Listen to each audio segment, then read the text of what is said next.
Hi, Okay. everybody. I don't know if you caught any of that, but hello and welcome to Season 3, Episode 5 of Star Trek Kongo, a Star Trek Adventures actual play using the rules by Modiphius Entertainment. I'm your host and game master, ELH, and joining me are some lovely individuals. Just a really quick announcement while I have everybody Trek related here. I am firing up or trying to fire up a sort of lower decks style third campaign of Star Trek Adventures on Saturdays.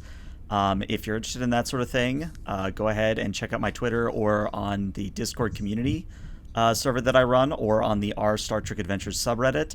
There should be a link to the application form there. But other than that, I don't really have anything. So let's just quickly go around and have everyone introduce themselves because we've got a lot of stuff to cover tonight. So let's start with you, Lovecraft. Hello, everyone. My name is Matthew. I play Captain Lee Tobin, a Bajoran on his first and potentially last command. We'll have to see how the session shakes out. And he is highly devoted to the prophets, but I don't know. Maybe we'll have a crisis of faith shortly. I love how every session it gets lesser. First it was intensely religious, and now he's starting to question every. Skipping the Congo bingo card. Mm-hmm. That's exactly what he's doing. That's the center. That's the center free. Yeah, that's the free spot. one that everybody gets. Yeah. Anyway, guys, I'm Aaron. I play Commander Datig, the first officer / science officer of the Congo, a very affable and agreeable Tellarite. Get out of here. Are we saying lies? Two truths and a lie? I thought it was opposite day.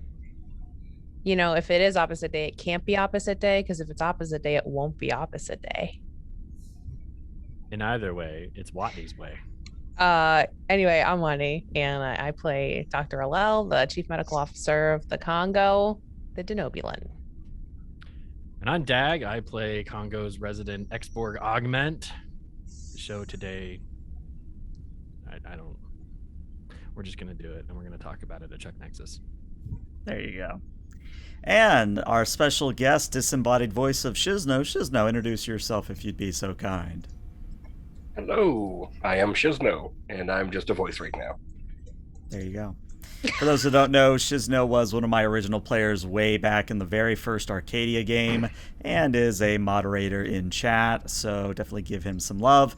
We'll see Shizno later on in the episode. But to start things off, I believe Watney Alel has a opening log for us. Yeah. Last week on Star Trek Congo, we discovered a planet whose populace, the Basant, had been uplifted to become warp-capable almost overnight by a mysterious, spherical AI of unknown origin and design known as Gabriel. Gabriel had embedded itself into the infrastructure of the society's power systems, providing them with abundance that accelerated their development. As we came to find out, they may not have been ready for such interference. More concerningly so, Gabriel required bioorganic fuel, which the Basant solved for by sacrificing some of their own to it to continue sustaining that power. It came to our knowledge that those they were sending to the sphere were some of the most disenfranchised members of their society. In any case, Starfleet had already installed a duck blind on the surface of this world for observation, manned by a skeleton crew. We were called to check in on them, and unfortunately, our presence was detected by Gabriel while we were in orbit. As we deliberated a course of action, Gabriel hailed us. The conversation was brief and terse, with the AI trying to scan us for information. We denied it this, and it seemed to withdraw. It deemed us as hostile, and in my professional opinion, was behaving almost as a child would. During the time it had spoken with us, it was supposed to be on its scheduled daily contact with the Basant. Missing its daily routine with them sparked conflict on the surface, leading to one state of the society firing upon the other. This prompted a slew of missiles being fired in all directions on the surface. Tivna was able to disable the arsenal from orbit, thankfully. Desperate to make things right, we beamed the captain into the sphere to negotiate a positive outcome, but Gabriel proved to be resistant to our help and threatened to leave the planet and began to disengage, with the disenfranchised Basant still inside it, still using them as fuel. The captain returned aboard and ordered us to disable Gabriel's power via phasers to rescue the Basant it was trying to kidnap. It was something we all had our opinions on. As we deliberated, Gabriel began returning to the planet. Oddly, Datig left the bridge after speaking with Captain Lee privately. The captain ordered once again for Fives to disable the sphere's power. Tivna attempted to relieve him of duty, but I intervened as I believed the captain was of sound mind. As Fives was attempting to fire upon its power systems, our own weapons were disabled for another odd reason, and the sphere became out of range for us to safely disable it as it rejoined the planet. We left the system, our senior staff in disarray, but I know we can come together again. I have faith in our crew, and especially in Captain Lee. In our years of service together, he has shown impeccable character and judgment, and this situation is no different. And luck. You may have a momentum for that. It's just Thank a you. few tweaks, though, so that everybody's on the same page. It was Q that did the transition between the bridge and the interior of the sphere. And also, you are in the process of leaving the system. You haven't left it quite yet. That's really the only thing I need to tweak there. Oh, And we're going to start our session today with Commander Datig stepping into the Kongo's observation lounge, because I believe that is where you are headed, if I recall correctly. No, as a matter of fact, if we could, we're going to backtrack just a little bit to just prior to that last time on Kongo. Okay. We're going to start, if we may, with Datig in the turbo lift. Okay. He just sort of looks to nobody as the doors slide shut and says, "Deck 6." Turbo lift And- activates and starts moving you that way. He begins to pace, clearly agitated, and slaps the comm badge on his chest. "Begin recording. First Officer's personal log supplemental. Curse that planet and that sphere. The whole place is a codependent abattoir. The nature of this exploitation inevitably separated the crew along moral lines. I told them all that sometimes our morality supersedes our duty, but this was not and is not one of those times. In matters of planetary import, we are not qualified academically, morally, or spiritually. We cannot take the fate of a world into our hands, and we must not seek to undermine the agency of an alien people." It's at this point the turbo lift arrives at Deck 6, opens up, Datig steps out, and begins heading towards his quarters. "I argued. By the sacred cudgel of Crit, I did. But as the great phonetician said, closed ears are a closed heart. If the captain was unwilling to hear me, if he had truly closed his heart, then there was nothing more I could have done. Was there? I strive to be a counterbalance to the crew in all things. I argue because it is a sacred charge, a duty. Do they think I do it for enjoyment? When it comes to matters of people's lives, no. If there are 12 voices in the room and they all agree, then there is only one voice. One voice without discord is a death of communication. It is an injury to spirit. Now there's been an interstellar incident, one that may have ramifications for the entire Federation, and one that will certainly have ramifications for the Besant. All because Captain Lee saw Bajoran exploitation by Cardassia on this planet. He's a noble man, but one in whose eyes I saw the fanaticism of zealotry just now. Which is why I have relieved myself of duty. I had no grounds to remove the captain from command, but I had hoped that my ultimatum would give him pause. It did not. At this point, Datig arrives in his quarters, takes off his comm badge, drops it on a side table, and heads to one of his main viewing windows. The captain should be in range to fire soon, and I should witness this event. History needs a dispassionate view, now more than ever. What have we come to that I have to be the dispassionate view? I find myself wishing the captain's wife had rubbed off on him a little more. I know she would tell him the needs of the many outweigh the needs of the few. He might have even listened. And at this point, Datig notices that the ship has not fired, and instead is moving away from the planet. Computer, pause. And at this, he will spin on his heel, head out the door, snatch up the comm badge, and head towards the bridge. All right.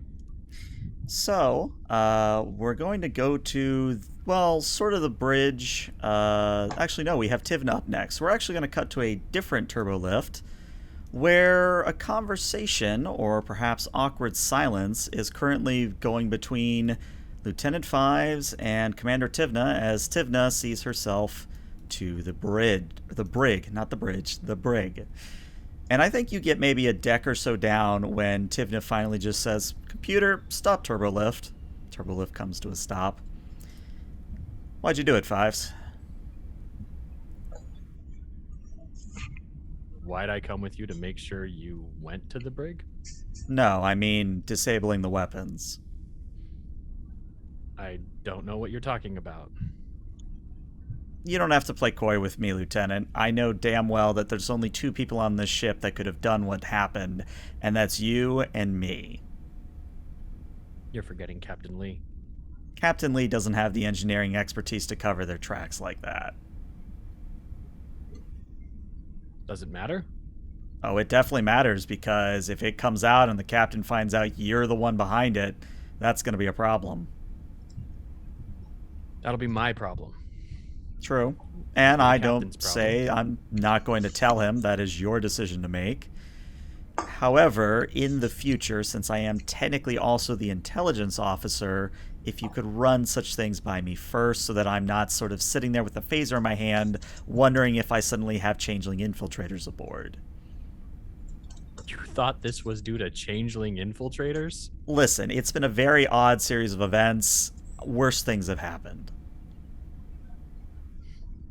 I know the Shackleton Expanse has been a little crazy. The logs in this area are pretty ridiculous, but I can tell you this. Lee Tobin is not a changeling. Well, I would certainly hope so. Ever And be able to get that right. Lieutenant Fives, are you sure your implant's working correctly? We're in the Sabine Expanse, not the Shackleton Expanse. Sorry. It's been a long day, you can tell. Regardless, I'm also going to tell you this, since you are a security officer and you have a right to know. I will be phoning home, as the saying goes, to the Fleet Admiral, because I believe that the situation can be salvaged, but only by going above the captain on this one. So, my guess, moment you drop me off in the brig, or my quarters, wherever the hell you're actually deciding to take me, you've got maybe about half a day before the Fleet Admiral quite literally transwarps over here. You wouldn't have told me that you were phoning the Fleet Admiral if you hadn't already phoned the Fleet Admiral. Ah, see, you're learning quickly.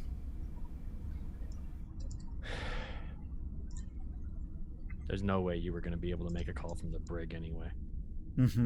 Intelligence officer. I've done worse. Great. Now we're going to get intercepted by the Fleet Admiral. Mm-hmm. Do you want to go tell the people on the bridge, or... You get in that cell. I can do that.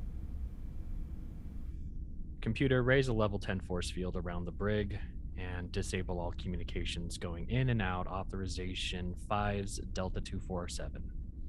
All right.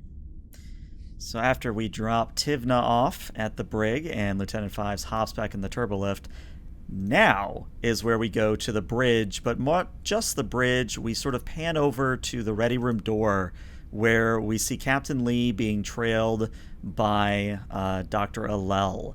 And as Captain Lee and Dr. Allel slip into the ready room, I believe you all had a little scene prepared, so go for it. I think that as Lee guides the doctor in and gestures to the chair, he'll sit down heavily in his at his desk and just stare for a few moments at the various different pictures of his family and his deceased son that are on the desk before him. Doctor, you no doubt have duties to perform. Yes, you certainly sound... Well, I'll let you tell me how you feel. She'll, like, sit down in front of him. Go ahead, have a seat, Captain. Of course, Doctor. Or would you rather stand? I'm sorry, this is your ready room after all. It doesn't make much difference now, Doctor. Do you need to acquire any supplies from sickbay in order to run the medical diagnostic, or is this purely going to be a psychological assessment? It will be a brief evaluation of your well-being, is what I like to call it. You have a wonderful bedside manner, Doctor. I hadn't realized that. All right. Now, what is your name? Lee Tobin. She has a pad, of course, in front of her. And your age, sir? 49. The gray might suggest that I'm older than that, but I'm not. Even if it feels like it sometimes. Your rank? Captain, USS Kongo. Aye. And the current star date? The current star date... it's 95114. I'd need to check a chronometer to get the... We'll call it a rounding error. Have you been able to perform basic hygiene in the last 2 weeks? I think you'd notice if I hadn't, Doctor. Yes. It varies from species to species. Fair enough. And how many hours of sleep do you get each night? Varies depending on workload. As a former doctor myself, I try to make sure that I have at least 6. Not exactly healthy, but sometimes the best that a captain can manage. Right. And do you have any substance abuse issues? Not anymore. After my son passed, there were dark times. Understandable. How would you describe your current emotional state? Frankly, I don't know that I could describe it. I'm apoplectic, I'm infuriated, I'm disappointed in myself and in others. I am repulsed by what I've seen on that world. A culture that would sacrifice its most vulnerable, an entire coterie of doctors who would abandon their charges, offering them up as blood sacrifice to a quasi-divine being that's descended from the sky with promises of advancement and gifts. It's an affront, and I find it to be utterly repugnant. My moral outrage is boundless, Doctor.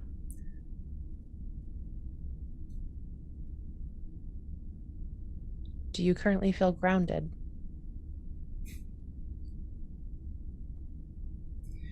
My first officer has just departed the bridge and may be resigning his commission. My chief engineer pulled a phaser on me, and my chief tactical officer, in all likelihood, sabotaged this ship. Given that there are only 80 people aboard and 3 people who could have actually affected the sabotage to our weapon systems, I can only assume that it was 5s. So no, Doctor. The people that I've invested my trust in and that I've tried to nurture, to inspire to grow beyond their limitations, to embrace a larger view of the world, have all betrayed me. So no, Doctor, I am not grounded. I am very much destabilized. Did you feel that way when you were giving orders?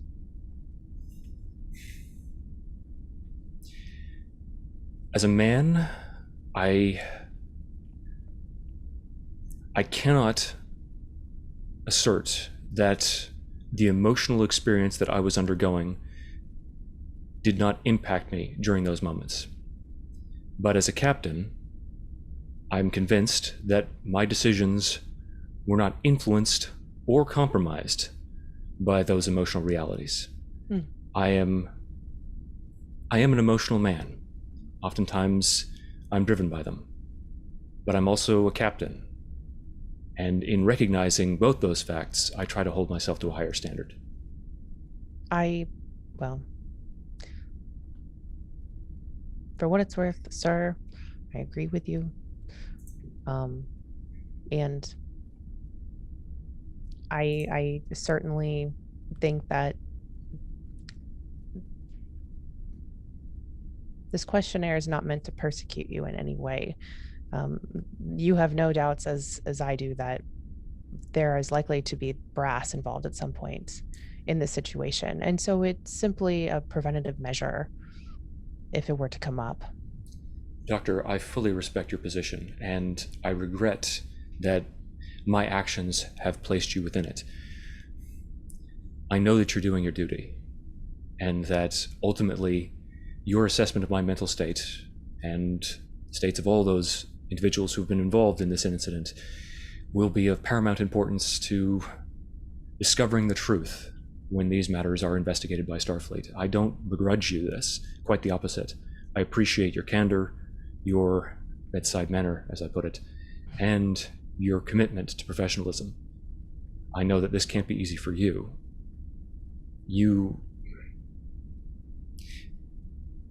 I can answer these questions to you, but as our chief medical officer, you don't really have anyone on whom you can rely, certainly not the members of the senior staff. I'm sorry for that. I consider myself close with both Fives and Datek, sir. And I would like to thank you as well. That may be the case, but given the necessities of maintaining professional objectivity, you may not have recourse to any of us. At least at this juncture. All things considered. Yes. I just have one question. One last question. How do you think others might perceive you in this moment?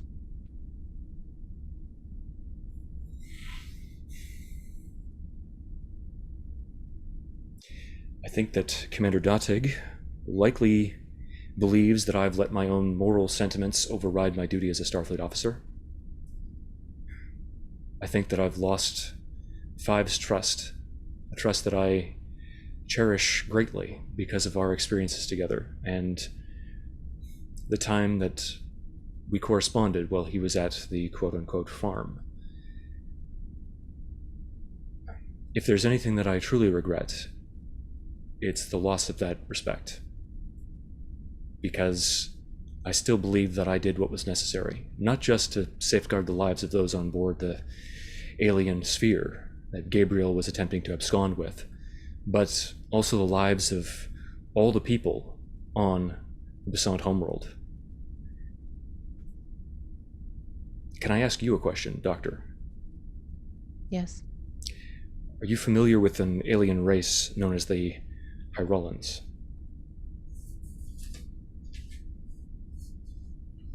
Would she be familiar with that? Because I'm can't gonna go with remember a big as the old player. no. Okay. In all my years, sir, which, if you forget, are more than yours. No. You'll have to educate me.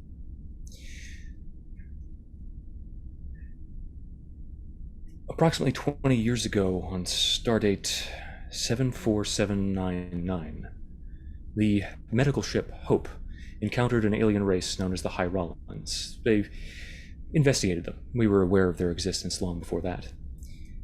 They found a deeply fractured society that was advancing at an alarming pace. They had gone from the equivalent of Earth's industrial era to something very near warp travel in only 30 years. They were rapacious in their desire for new knowledge, hyper-aggressive, and in the advances of technology, they didn't have the opportunity to grow beyond the tribal blood feuding, the hatred, the mistrust that existed between their various different polities. They were being guided in their evolution by an apparently benevolent watcher, a nigh omnipotent force that had been attempting to shepherd them, to curtail their violent impulses. Sound familiar? Yes.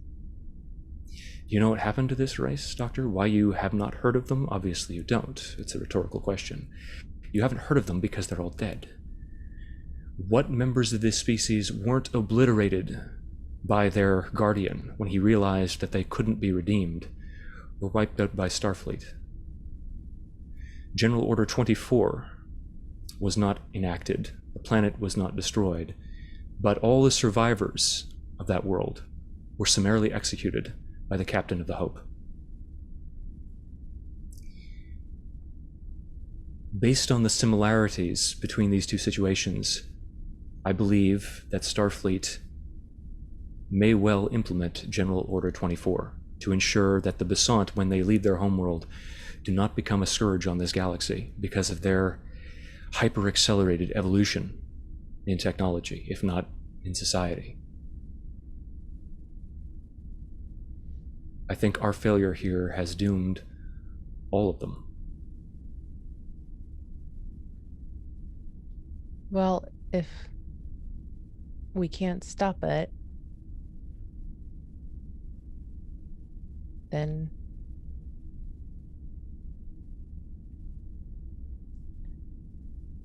we resign in protest, I suppose.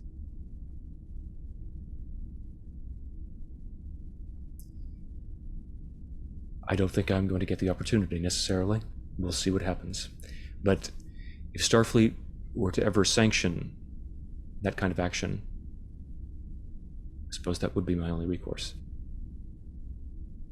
I don't pretend to agree with everything the Federation does. I do like to think we learn from our past.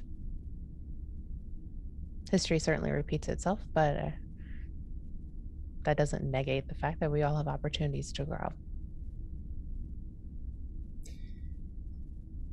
Wise words, Doctor. Yes, and with that, I think I'll leave you to it, sir. Thank you for your time.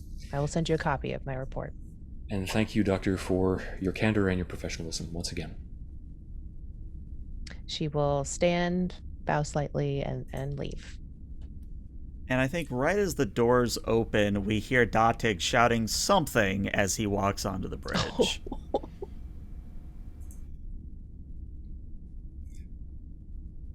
You're muted, Aaron. Nope, still muted. Nope, still muted. Okay, there we go. There How you about go. that? How about that? All right, that's good. See, I'm getting it in for everybody. So as he enters the bridge, who's on the bridge? So obviously Fives is not, Tivn is not, LL is not, the captain isn't. Who is? So I believe the only two people that are carrying any rank whatsoever as like cleanup tokens is Ensign Prin and Ensign Abadus. And Abadus is technically the ranking officer on deck at the moment. I think Allah would be in the open doorway of the ready room too, Yeah. like sort of visible. Mm-hmm. Yeah, and Datig will assume his station at the science station and look at Abatus and say, "Ensign, report." We are moving away from the planet at 1/4 impulse, sir. Very good. And yeah, he's just going to start reviewing sensor logs. And I think at that, Ensign Prin would just shift slightly in his chair. Commander, didn't you recuse yourself of duty? You stormed off the bridge. I did. Can you just, leave and then come back like that? Is that permitted by Starfleet protocol? Apparently so. Because I'd like to go down to the mess hall and get a drink, and then maybe I can come back. That's how we're doing this sort of thing now.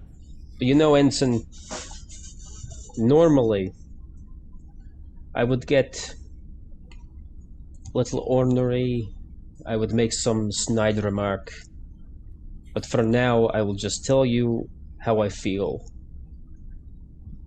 Well, I this should be good. find your ability to be so flippant in the face of unabashed tragedy, frankly, morally bankrupt.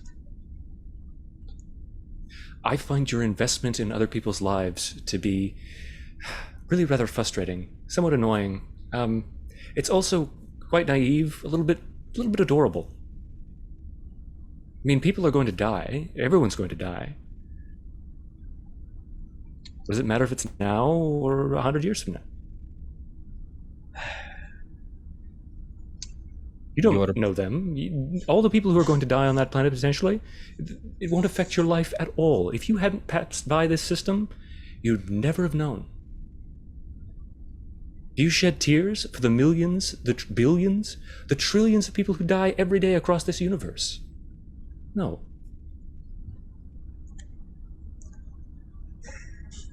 Ensign, your nihilism is very Cardassian. I commend you. I appreciate that. Thank you. That may be the kindest thing I've ever heard you say. Attend your station, Ensign. Yes, sir. Now, of course, Captain Lee, you would have heard most of that before the door closed, so if you wish to join the bridge at this point, you can. And I think that Lee would simply rise from his chair, straightening his uniform, sigh as he glances towards the image of Deep Space Nine and Bajor hanging in the distance, and assume his position on the bridge. And I think as he exits the ready room, Date will simply quip, "Captain on the bridge."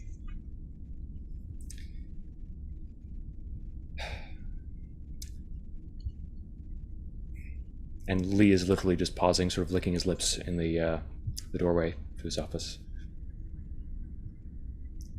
Nods, and then walks towards the command chair and assumes his seat.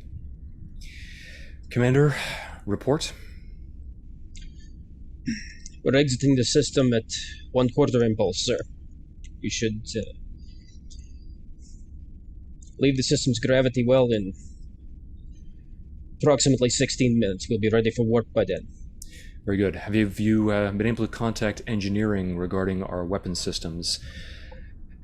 Has there been any, or have there been any side effects to the damage that's been inflicted on them? Slight fluctuation to the tertiary power array, but nothing insurmountable. They are tracing the problem to locate the source of this malfunction. I believe that the secondary plasma couplings on Deck 7 should be able to supplement for the damaged relays. Tell them to reroute through there. Aye, sir. And it's right about then that Mr. Fives, your turbolift car arrives, opening up onto the bridge. I would like to just add a slight retcon that before Sure. the turbolift car gets to the bridge, Fives would have released the control lockouts on the weapons, Okay. so that that statement doesn't need to be announced in the presence of people who don't know. Fair enough. And Fives will step out on the bridge and go directly to his station. Mr. Fives, were there any difficulties with confining Commander Tibna to the brig? No, sir. But you should know she did send out a hail to the Fleet Admiral. When we reach the edge of the system, I intend to do the same. I will give her access to all the logs from this recent mission and request advice. I presume that she'll recall us to DSO. And if she orders me to relieve myself of command and turn it over to the commander, he nods it towards Datek, that, of course, is something that I will be willing to do. Tivna seemed pretty confident, sir, that the Admiral would meet us halfway. Seems rather unorthodox, but So is an Fives- assumed mutiny. fair enough. Fives, have you examined Commander Tibna's psychological profile and her past exploits as an officer? Not at length, sir. But I do know that she's a formidable tactician when the time comes to it, and a hell of an engineer. I would agree on both counts. I'd like you to liaise with the good doctor, just to conduct a review of her background. Her assertions that we were behaving in paranoid fashions and her race towards violence disquiet me. I'd like to make sure that she's all right. Doctor, again, showing the Captain, if same I kind may. of professionalism, one moment, Fives, that you did with me, please, I'd like you to scan her, see if she's well. Can I so interview her?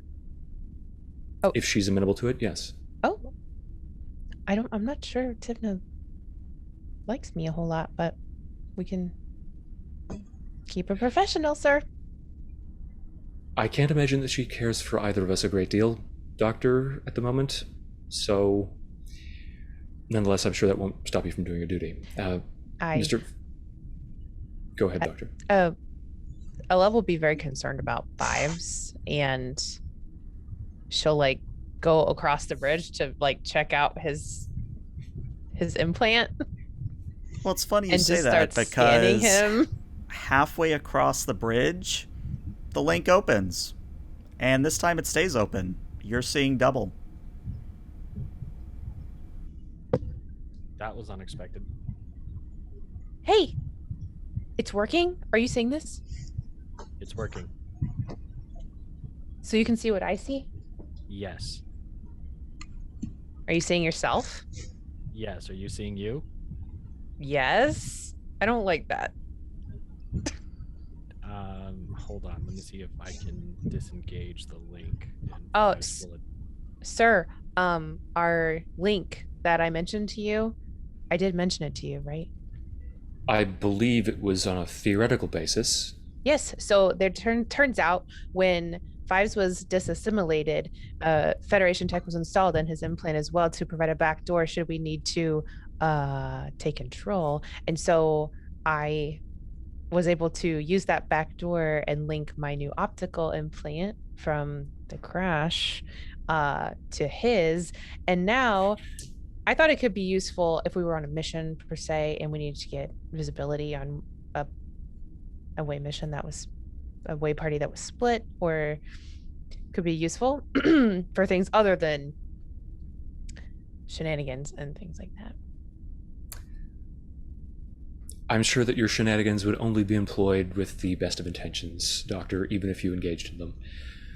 Nonetheless, if it's malfunctioning, perhaps both of you should report to sickbay. I wouldn't want you seeing double or being disrupted at a critical moment. How do I turn this off? Let me just see if I can disengage the subspace access in my cortical node. And you can decide which you want to go with. Either Fives, your little toggle works, or Alel doing a little bit of percussive maintenance would also work. Oh. Okay. Are you good? Yeah, I'm good. No, that we should definitely be able to test that out in better circumstances. Yeah, I wonder if it re-optimized after you had that. Really what I was coming over to check on was you, because you had you almost fainted. Yeah. When it tried to leave the planet, it messed with me, and I might need to visit you at sickbay to see if there's any lasting damage. But okay. Otherwise, I feel fine. Okay. Captain, we've got a contact dropping out of transwarp at the edge of the system. It's the USS Titor. That was fast. I see. Put us on a parallel course to join up with them, and then open hailing frequencies, unless they've already done so. Hobbit turns and says, Sir, they're advising us to remain exactly where we are, but they are also hailing us, yes. Mr. Prin, I'll stop. Open channel. And appearing on the view screen is, I would say, a disgruntled Fleet Admiral. You know, usually when you see the Fleet Admiral, you know, she's a little bit jovial, she's a little bit jokey. This time her face is nothing but business. She has none of the frivolity in her voice that she usually has. And she simply says, Captain, you and the rest of your senior staff are going to undergo a hearing as fast as we can possibly manage it. I've brought along some JAG officers with me. This is entirely last minute, but I believe that an informal hearing will allow us to resolve this situation in a way that may allow us to salvage the Besant situation. Thus, I simply ask that you remain where you are in the system and allow myself and the JAG officers to come aboard. Good, Admiral. We await your arrival. Is there anything that we can do to prepare for it? You can start running JAG program Alpha Beta 5 in your holodeck. Commander Dotic, do we have access to that program? We do, sir.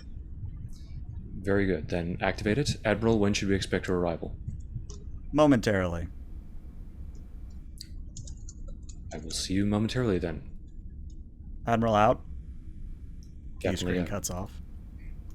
Captain, I need to tell you that Tivna said one more thing. She said that she was motivated to stand up for the bridge because she felt that one or more of us, specifically you, may had been replaced by a changeling infiltrator. And I think that's why she was so quick to holster her weapon and brig herself. Sir.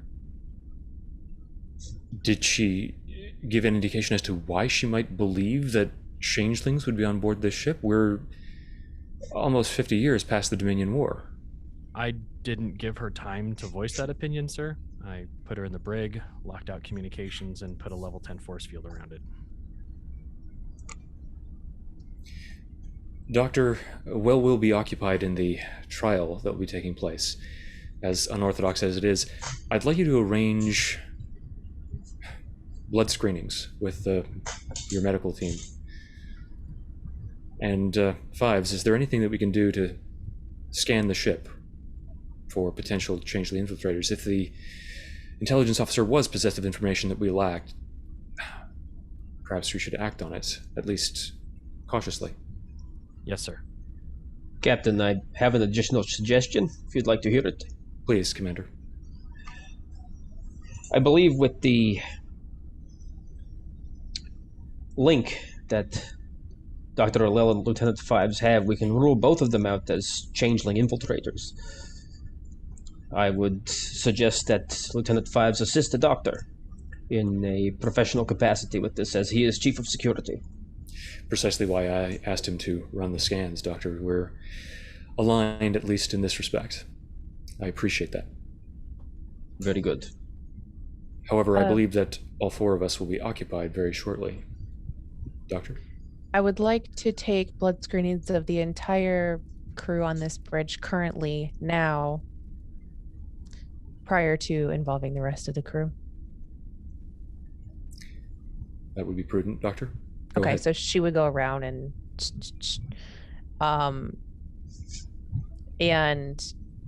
she'll be saying as she does, the using blood screenings like this to prove out if someone is a changeling or not, the efficacy of that is not 100%, sir. The And in Martok fact, when founder- you do get around to Ensign Obitus does decline the blood screening. Sorry, Doctor, I can't allow you to take my blood unless it's for something else, for a needed procedure or surgery. This is a needed procedure for ship security. I would disagree. I believe that, although I do not agree fully with Tivna, I do believe that paranoia is running the day. The Now, entire it is, of concept course, of a you're right. changeling is to cause paranoia. So yes. Well, Doctor, Correct. I believe it is my body and my choice. Therefore, you are within your right to confine me to the brig. Then I will do that. Please make your way there post haste. Obitus doesn't offer any complaints, just stands up, heads to a turbolift, and right as Obitus gets to the turbolift, the doors open and the Fleet Admiral herself steps out of them. And she immediately just looks at Lee, points at his ready room door, and says, "You, me, in there, 5 minutes now." Commander And if Dotig? anybody says phrasing, I will smite you on the spot. I see, Admiral. Commander Dotig, you have the bridge. Aye, sir.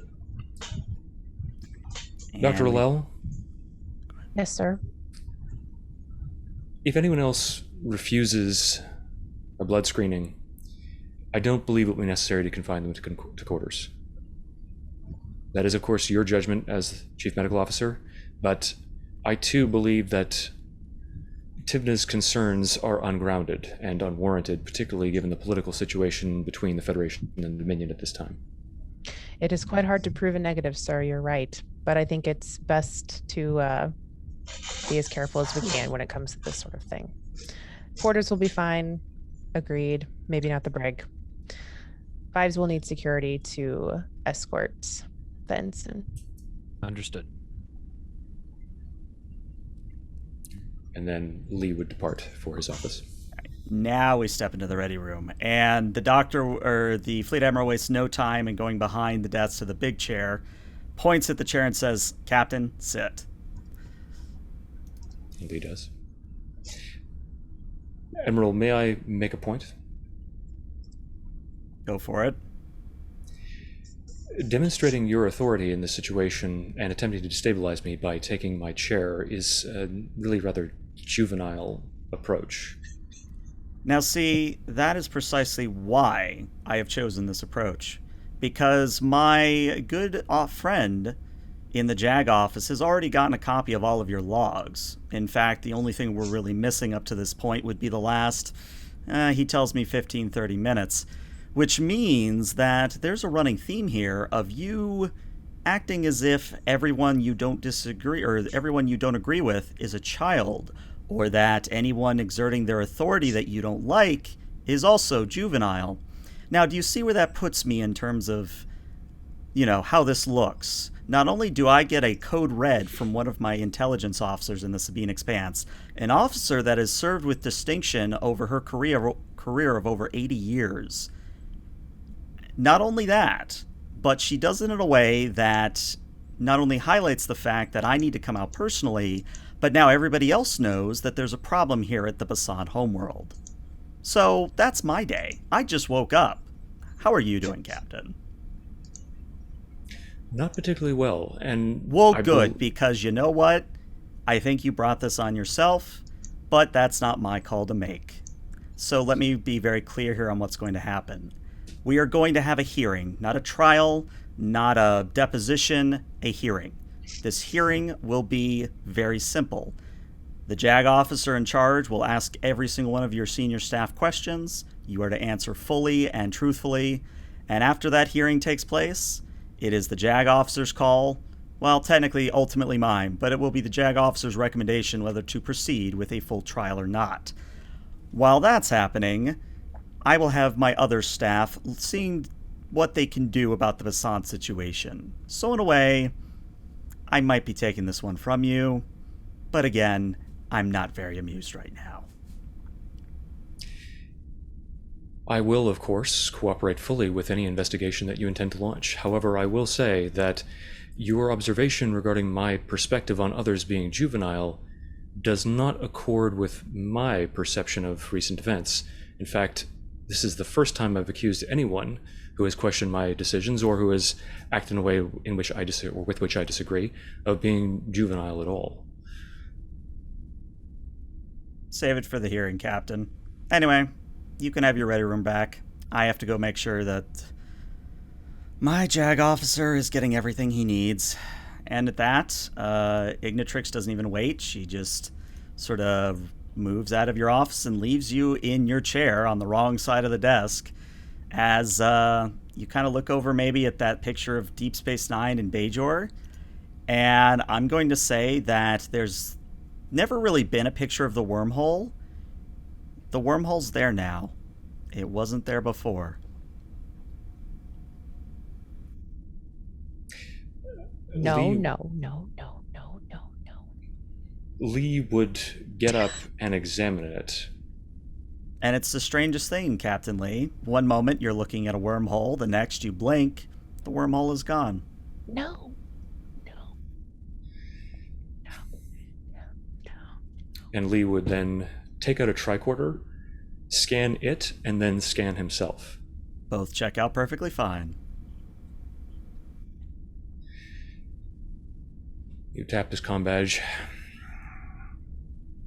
Dr. Allel, please report to my ready room for a moment. Oh my god.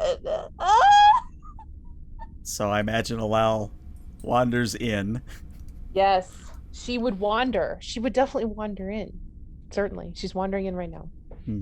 I'm wondering. Actually, give me a moment, Doctor.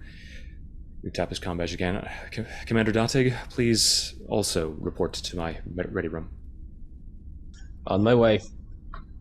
Now, how does Datig enter? Because that's also very important. Through the door? Okay, very literal answer. We'll take it. We'll take it. Yeah, he's just gonna come in the way he's done 100 times before. All right. Thank you for coming. I'm going to be completely blunt with you, as I don't believe we have very much time before our hearing convenes. Dr. Allel, I believe that I may be suffering from visual hallucinations. What makes you say that? May have been a trick of the light, it may have been stress, it may have been a symptom of some deeper underlying cause, but I just saw a wormhole appear in the illustration of Deep Space Nine on the wall. Commander, regardless of the circumstances that have led to this, I believe it only prudent that you assume command. Absolutely not, and here's why. I just deemed you to be of sound mind based on my interview with you. We received information that Tivna believes there's a changeling on board. And the brass suddenly arrive? Hello? Datig? Captain, I agree. I'm afraid that I don't follow. Perhaps it's just mental exhaustion, but elaborate? He's just gonna look over it a little like, well, Sir, we're doing blood tests to prove that there is not somehow a changeling on board to get to the bottom of what apparently, we have an officer, a commander, our chief engineer claiming that there is a changeling on board.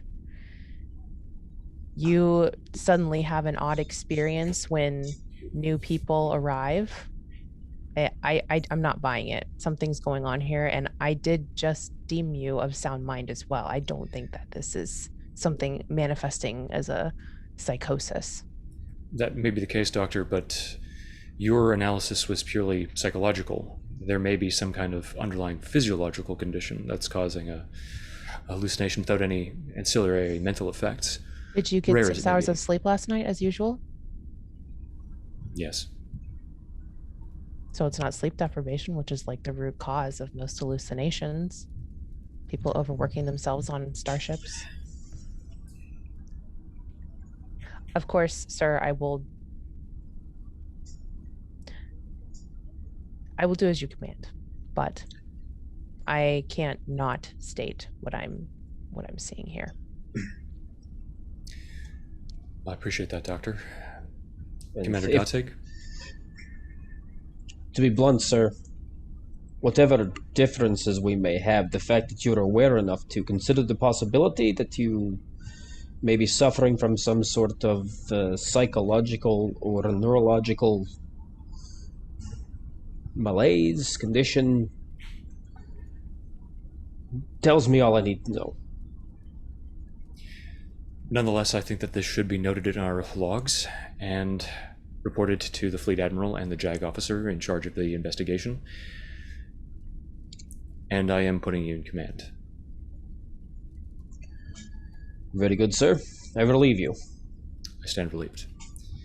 Doctor, I have no official ability to give you orders as of this juncture, but I would recommend, Captain, and he gestures towards Datig, that you treat Commander Tivna's paranoid delusions, in all likelihood, regarding changeling infiltrators lightly.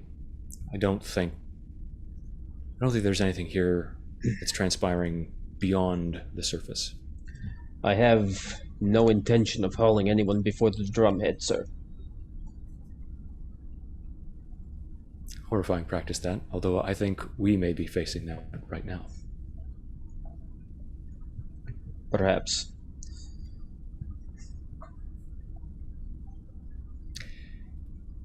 Then I suppose, if you'll give me leave, Captain, I will report to Holodeck 1. So, Of course. this is where I come in again. technically, what happens is all of you are supposed to be there at the same time, at least the senior staff. Okay. And this is where our guest is going to come in, because as the four of you, we'll say Tivna will come in via security officers later. Unless, I don't know, let me ask Fives, would you want Tivna there immediately, or would you keep her in the brig until called upon? I would keep her in the brig until called upon, unless the fleet admiral or one of her attaché released her. Okay, then she'll be in the brig. But as the four of you then walk into holodeck 1, what you see is a TOS era courtroom. I mean, it's a very old sort of setup, very old program. The fleet admiral is already seated at the tribunal sort of seats raised above the rest, but sort of standing next to the bench that the judge has, quote unquote, is Arisian. And Shizno, if you could introduce your character for this session. Yeah, so he's standing there at the bench, just having a few words with the admiral. And as he turns to look at everyone there, you do notice that he has a couple of interesting features. Part of his hair is stark white, while the other part's brown. The typical Rysian gem on the forehead. And he has rather dark eyes, but he has a very warm smile as he looks at all of you. And he just simply gives a nod to the admiral and takes a few steps. Greetings, salutations, pleasure to meet all of you. My name's Captain Carson.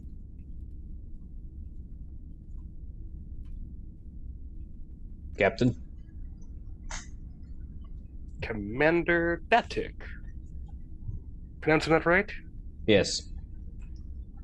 Captain Lee. Captain, I wish we were meeting under better circumstances, but I'm confident that anyone who's reached your rank will carry out your duties in accordance with Starfleet protocol. Is this you trying to butter me up? Give me such a nice compliment. I think you'll find that I treat most officers that way. Oh, good to hear. And the doctor, I believe, LL, and right, Fives, Lieutenant, correct? Yes, sir. Well, before we get started, there is one piece of business I do want to take care of. Just a small little loose end, just to round off any suspicion, paranoia I might have about this entire circumstance here. Captain Lee, I'm going to need you to undergo a full medical physical. I need to make sure that your blood work hasn't been contaminated by any pathogens you may have inhaled while aboard an alien vessel. A wise precaution. I likely should have submitted myself to investigation after returning from the sphere. I had assumed that our transporter biofilters would have addressed any matters pertaining to my physical health, but I would be happy to submit myself to that investigation. Excellent, thank you. Dr. LL, as much as I would like for you to complete this task, because of the circumstances, I'll have to ask you to recuse yourself from it and assign other medical personnel to this duty. Hi, my deputy CMO should be able to handle that for you. Perfect, excellent, thank you. And again, apologies about this, but Mr. and he looks up to one of the security officers there and he's like, can you escort the good captain to medical and make sure he is properly diagnosed and examined? Aye, sir. Right away. Thank you. The rest of you may have a seat if you'd like, except for you, Fives. Please. Just a few questions, if you wouldn't mind. Absolutely.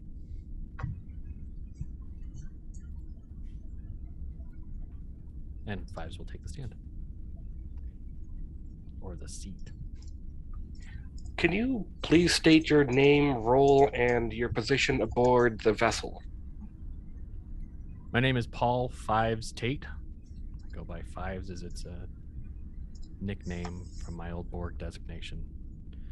I am lieutenant aboard the USS Kongo, and I serve in the role of Chief Tactical and Chief Security Officer.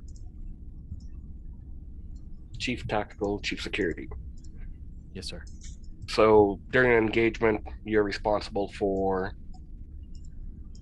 making sure that all weapon systems are online and functioning within standard parameters, and that all security personnel are mustered and armed. Very good. And I assume you're not a slacker for your duties. You make sure that all the phasers are attuned right, they're calibrated, and that the torpedoes are all hunky-dory in their little casing, right? Yes, sir. The chiefs under me are well aware of their duties, and they're very efficient about reporting on time. And do you follow up on any of the reports they submit to you At random, sir. at Keeps random? them on their toes. And how often are you aware of issues that may hamper weapon systems?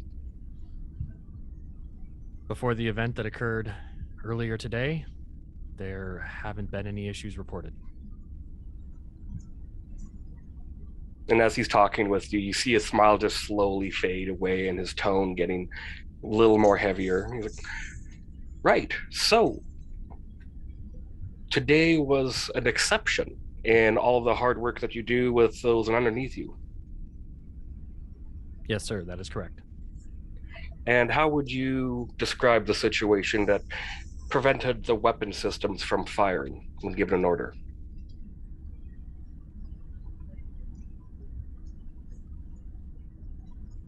The situation occurred in which Captain Lee ordered me to lock target and fire the weapons, and I found the display unresponsive.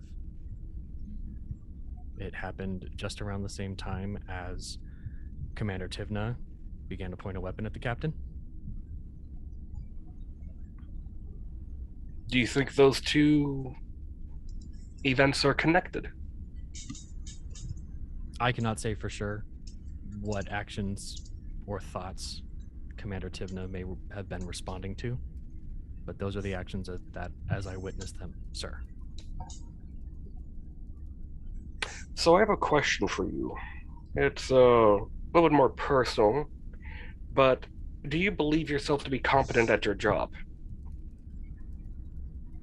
Yes, sir. Well, if that was the case, shouldn't there have been safeguards to prevent the weapons from, as I've been told, overloaded? Yes, sir. Those safeguards were tested and in place approximately 14 hours ago. So just to reiterate here for the Admiral, just in case, and everyone else here as well, overloaded. Key parts of the vessel's weapon systems are technically damaged. Some parts are going to have to be pulled out, and then the surrounding modules will have to be pulled as well and tested and verified. If any of them fail during testing, they'll have to go back through, be replaced, and tested again. And the further away modules will have to be pulled and tested. Do you know how long that takes, roughly? At least 72 to 144 good man hours, sir. Yes, and while that time is progressing, what happens if this vessel becomes under attack? What offense capabilities can this ship offer against any hostile forces?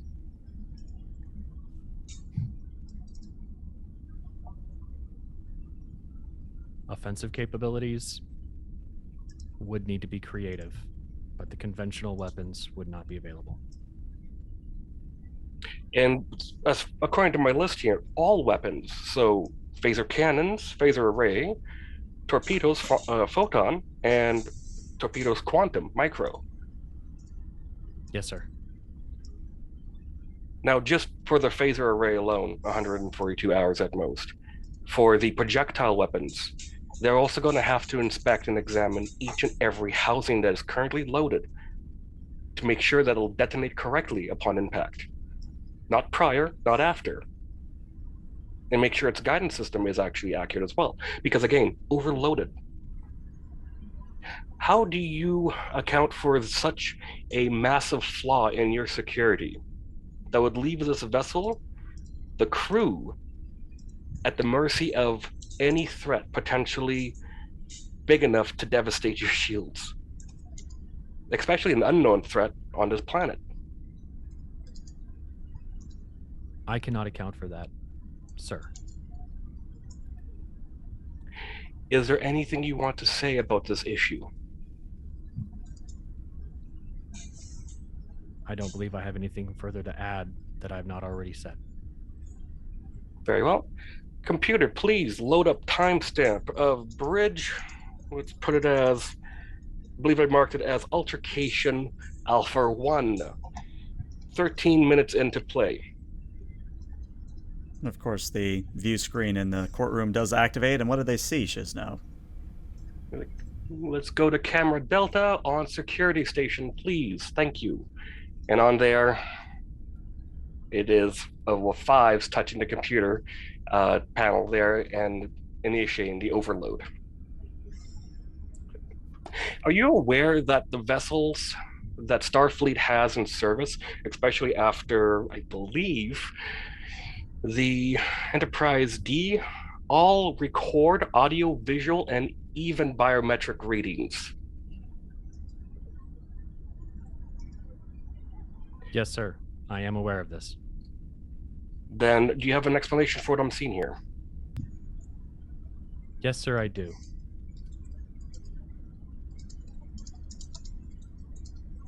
I stand by my convictions in the moment that the order to fire was wrong. And I disabled the weapon systems, sir. No, you didn't just disable them. You overloaded them. I want that to be clear. Yes, sir. You knowingly and willingly disabled the weapons of this vessel while in space around a planet that you had no idea what the enemy sphere, has been dubbed by the captain, was capable of. That is correct. So the lives of the crew just don't matter. The lives of the Besant also mattered, sir. Oh, I'm not done. You could have done a number of different things, but the overload is my biggest issue. You sabotaged willfully and knowingly that this would have left the vessel completely incapable of defending itself against a hostile attack, and that your best chance of avoiding destruction would possibly be run away if the enemy wasn't able to bring down your shields quickly enough. But you took away the ability to defend yourself, not just from you, but the whole ship. Everyone aboard this ship was at risk because of your actions. I apologize, sir, but I fail to see how hypothetical situations are valid here. Well, I'm glad you brought up hypotheticals. I was kind of hoping you would. Looking over the logs for the last few hours here, apparently hypotheticals have been a big thing among this crew, especially with this enemy sphere. You all tossed out ideas and horror stories of what it could do, what it might do, what it was possibly doing, and you all acted on what it could have done. So I think me tossing out a few hypotheticals is just fair play at this point.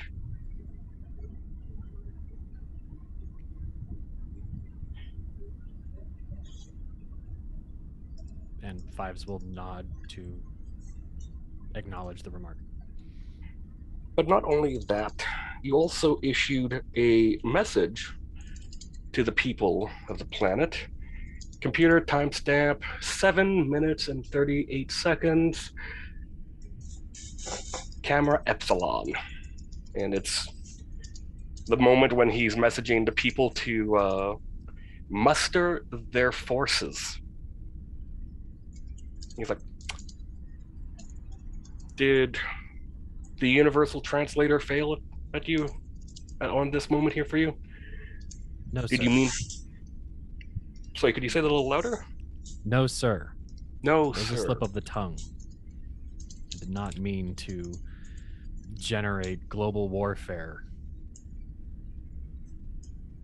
I wasn't sure that we could intercept the missile. I was Slip trying of the to give those tongue. people a chance. Yes, a chance to fight whatever war that they were believing they're going to be involved in. Yes, sir. So you value the lives of the civilization on the planet, but yet not so much when you told them to muster their forces. And again, slip of the tongue, but that's a pretty distinctive mistake to make. You are correct, sir. Did you attempt to correct this error? I wasn't given time, sir. So you acted impulsively and rational, just irrational. I would say that my actions were rational. It's standard operating procedure that when you are going to defend anybody, that you ask them to muster their own defenses in case your defense fails. Could you tell me what General Order Number 1 is? Not off the top of my head, sir. He just looks at the Admiral for a second like, I'm sorry, you can't tell me what General Order Number 1 of Starfleet's mandate is?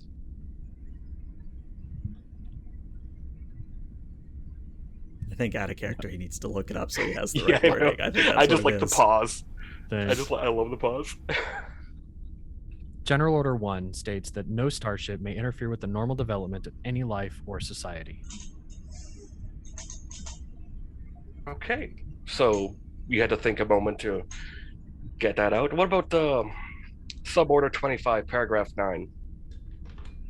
You're just going to make me Google everything today, aren't you? Oh no, I'm pretty sure Shiznow's making some of this up, but you may attempt to Google. Oh, no, I'm not. This one's real. Oh god, this is one even I don't know about. Oh dear. Suborder 25, paragraph 9. Starfleet officers are prohibited from directly intervening in the natural outcome of any internally motivated political or military conflict, even if non-intervention would result in the extinction of an entire species or the end of all life on a planet or star system. Sir. Very good.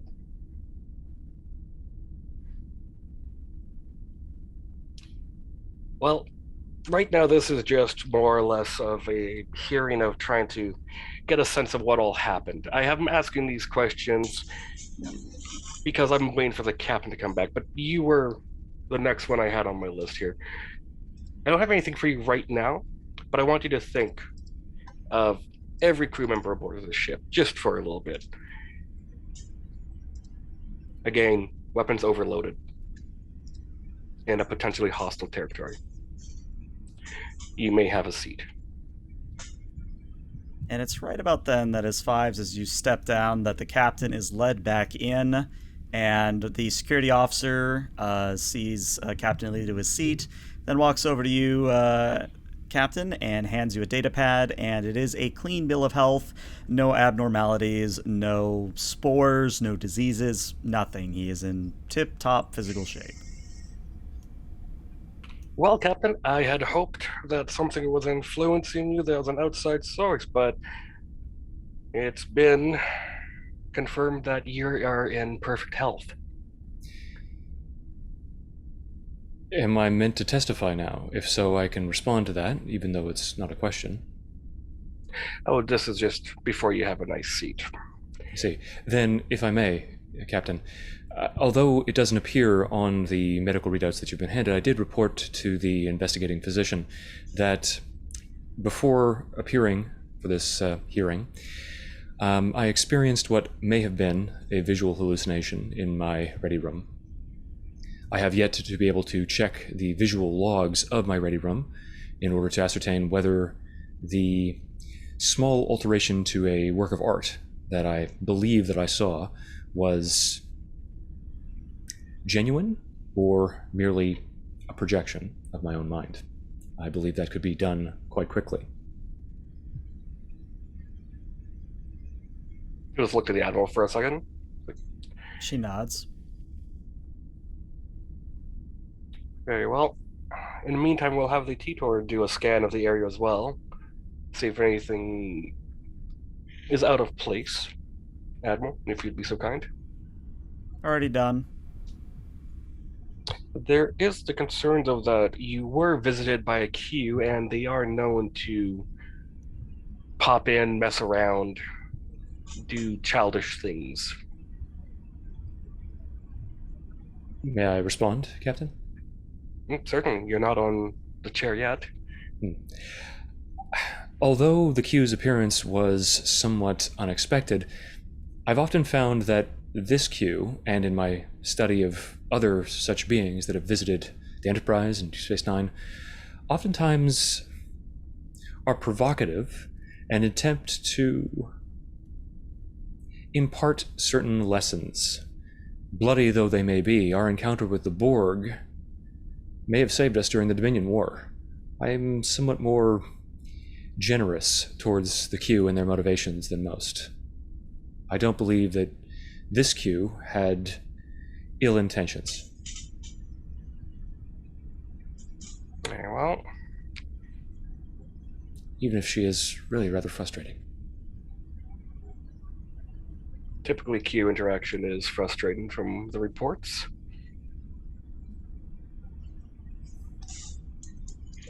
Well, we can have a deeper scan done to your brain, make sure nothing's altering, nothing's being beamed in or projected towards you. And the T-Tor will scan the area to make sure there is no, what was the fun expression used once? Jumping to alternate dimensions.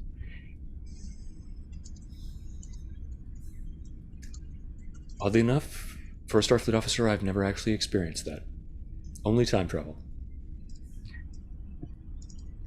That's interesting. Admiral, what do you suggest we do going forward? Well, first, I want to know why the hell there's a cat in my courtroom. Apparently, the sensors on the doors treat it as a normal life form and just allowed it in. Whose cat is it? Doctor? Mine. Am I muted? No, you're not. It's mine. It was on the ship, ma'am. I see. Does it have a name?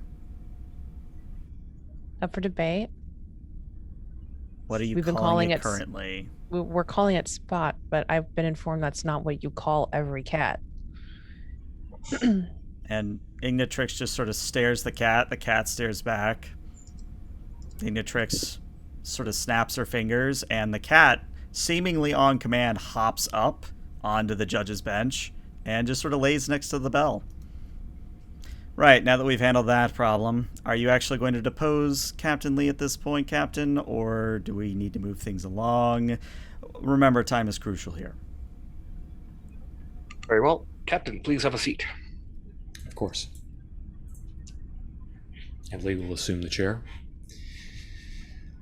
Would you please introduce yourself, your name, your rank, and your position on the ship? Lee Tobin, Captain, USS Kongo. So first of all, I asked this of Lieutenant Fives, what is General Order Number 1 for Starfleet?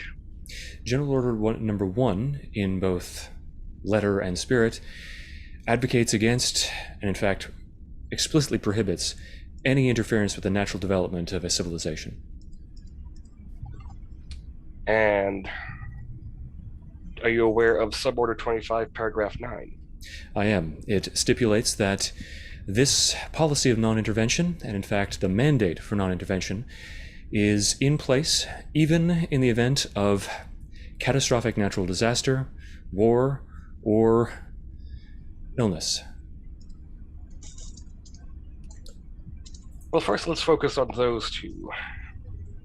Looking over the logs and information that's been provided, you have numerous occasions of violating General Order 1 and countless for Suborder 25. Would you just happen to guess at the number of antimatter warheads, I believe they were labeled as, that were disabled by this vessel? I believe that was well over 1,000. Well, I think we're just going to drop the 1,000+ charges of potential of violations of Suborder 25. Captain, may I observe that these are not questions being directed towards me? May I treat that assertion as such?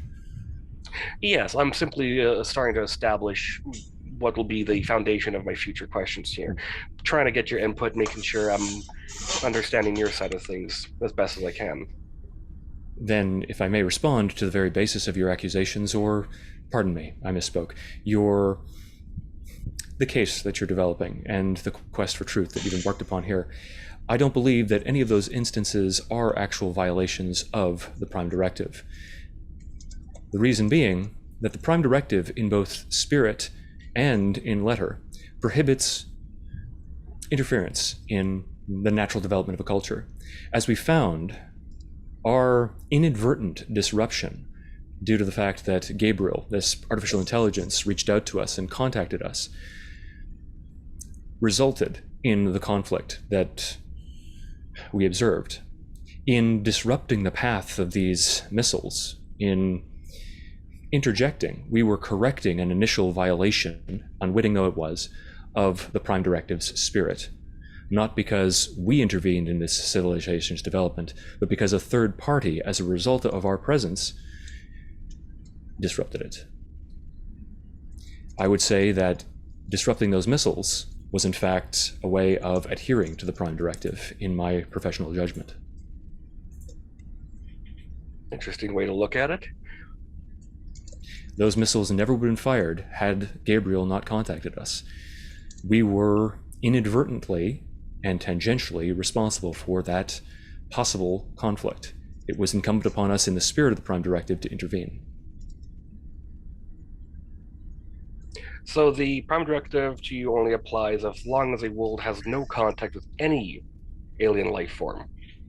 Not at all. The Prime Directive pertaining to its first portion, which is not unveiling the existence of other forms of life beyond an individual world, certainly is obviated by their knowledge of another species. Intervention in their political affairs, however, is certainly still appropriate or prevented by General Order Number 1. However, because our presence in the system had already disrupted their natural development, however unwittingly, I believe that we had a responsibility to try to correct that disruption to their development. So one violation to fix another violation to hopefully make it right, is what I'm hearing.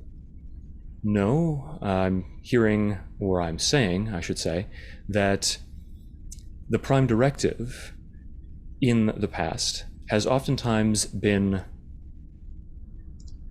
flexibly applied. We need only look at Captain Kirk and his exploits with artificial intelligences like Landru, when an artificial intelligence was executing inordinate control over a world. There are innumerable examples of captains violating the letter of the Prime Directive in order to uphold its spirit.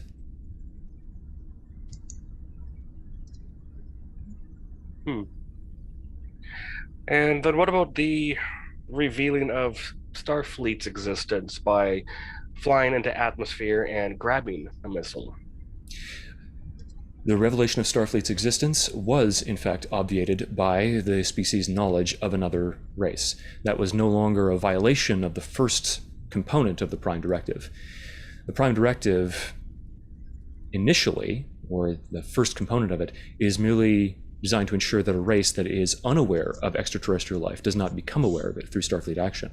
Once they're aware of it, the revelation of our presence is possible. We don't enforce the Prime Directive when a spacefaring civilization is passing us by. We open hailing frequencies and open a dialogue with them. It doesn't apply in that context. And this species, however it acquired it, now has warp technology. Have they made their first warp travel test yet?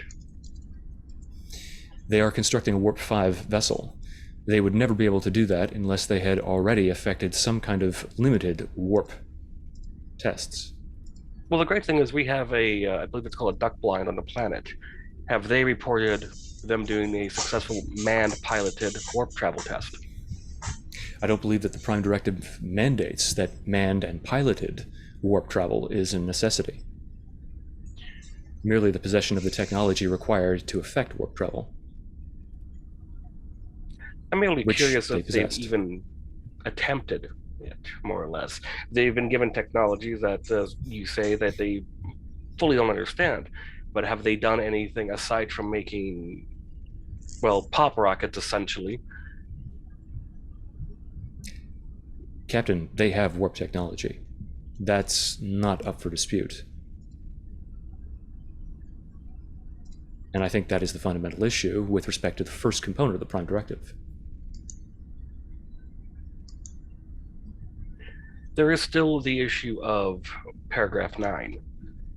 It was becoming an internal affair that unfortunately was instigated by the ship being revealed to the public. Was there any attempt to any of the nations to assure them that this vessel was not an enemy nation's vessel? Was there any attempt to ask them what's going on? Is this a vessel that is made by our enemies, or is this another visitor?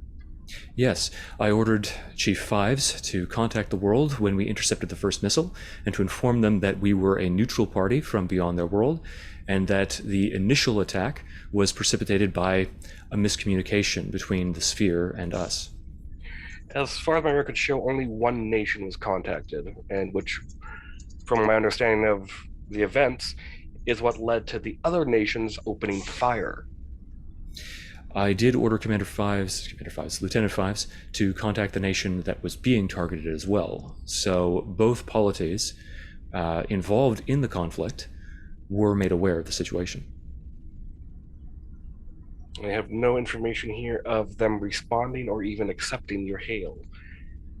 There is also the space dock too. It attempted a scan. Well, which nation was in charge of the space dock? I was not privy to that information, but based on the data gathered from the duck blind, I had operated on the understanding that it was a joint venture. Hey, Captain Carson, if you wouldn't mind, I have a directed question. Sure. Ignitrix looks at you, Captain Lee, and says, I want you to be extremely clear on this point, Captain Lee. You allowed a scan from space dock, but you did not allow a scan from Gabriel. That is correct, yes? That is correct. And what is your thinking behind both of those? I was aware that Gabriel was possessed of technologies far in excess of our own, and that it was willing to provide those technologies to the denizens of the planet.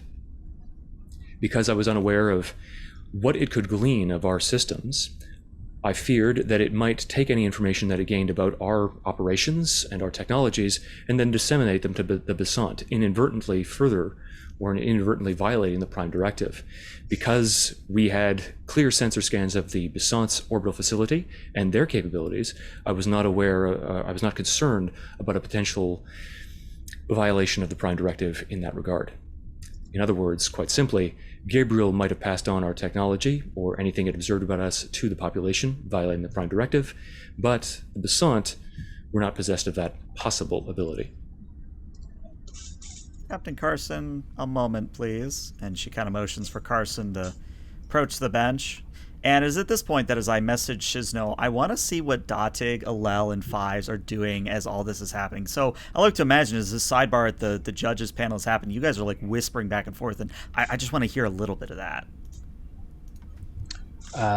Datig is actually not talking. Okay. You can see Datig has he's sitting bolt upright posture, just sort of with his hand like this, just watching. I think Alel would be like when the captain would make, kind of a good point. She'd be like, like just nodding along with them. And then she'll like nudge Fives, like, yeah, he's right.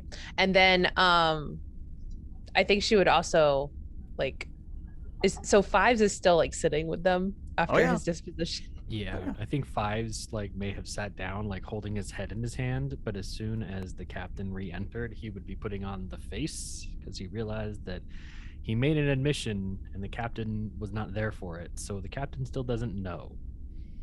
I think Alel she would have been like, hey, are you okay? Maybe. Okay, it's better than no.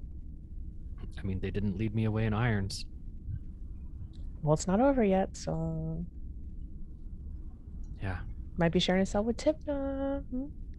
Oh, please, no. He'll try to laugh under his breath. What are they going to ask you? Like, I don't know. I'm really excited though. I love being judged, and I think I hold up really well even to the most severe scrutiny. then I can't wait to see you up there because it's excruciating. Okay, well, just deep breaths. You got this. Disobeyed an order kind of sucks, but I'm sure we'll be fine. So just chill. It's not the disobeying the order that bugs me. It's the, sabotage of Federation property thing. Whatever. That guy doesn't know you. I trust you with my life. You trust me with your life, even if we don't have any weapons to defend that life? Yeah. You trust me with your life, right? And I don't use weapons. True. And you kind of see like Five's like posture regain a sort of natural cadence as like the confidence that you've just placed in him has like reinvigorated his presence in this room. Mm-hmm. And it's right about then that Captain Carson and the Fleet Admiral sort of separate, and Captain Carson, you may resume your questioning. He just, as a smile, gives you a nod, and he looks back, smiling at the captain, and you see it slowly fade as he starts walking closer. Like, so,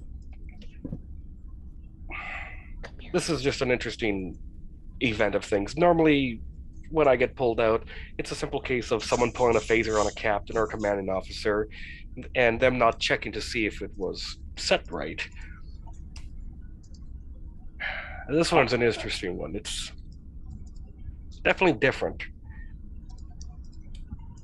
We're just going to move forward past the whole showing off the ship, making contact with only one or two nations instead of the rest of the planet, and allowing the ship to be scanned by a unknown nation.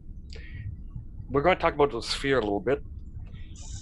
You scanned it, I assume, trying to figure out if it was made by the civilization on the planet, and then you realized that it was itself an extraterrestrial object. That is correct, yes. And the vessel attempted to scan the ship, the Kongo, and you blocked it. That's correct, yes. Out of fear of technology being shared with the citizens of the planet by the sphere. I believe that was a justifiable concern to take minor precautions against, yes. If this sphere is advanced, as you say it is, or suggest it is, it would have picked up the duck blind. That's not entirely the case. The duck blind is uniquely camouflaged, and we became aware of the fact that this vessel was damaged.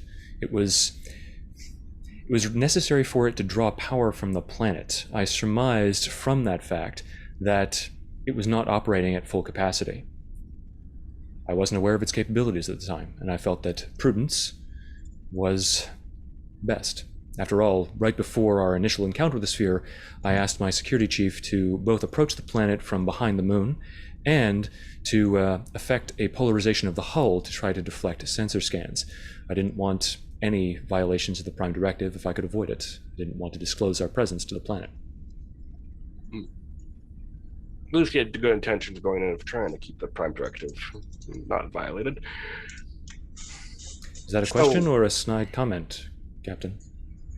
Just something I'd like to say out loud, just for the record. I'm going to have to brush up on my Starfleet protocol because I wasn't aware that was actually permitted. Thank you for educating me, Captain. That line will be stricken from the record. Captain, less backtalk, more to the point, please. Apologies. So you intended to honor General Order Number 1, approaching the planet in the blind spot, and assess the entity known as Gabriel. That's correct. And at the same time, too, also assess the situation for the duck blind team. Tell me, Captain, where is the crew of the duck blind currently? The crew of the duck blind team is still in the facility now that it's been repaired. We had only orders to render assistance to them. There was no order to retrieve them. So you thought it was a good idea to leave potentially hostages. We're just going to hypothetical a little bit because going through the logs, the crew has definitely done a lot of speculation of the intent of the entity, the people, and even what's happening aboard the ship.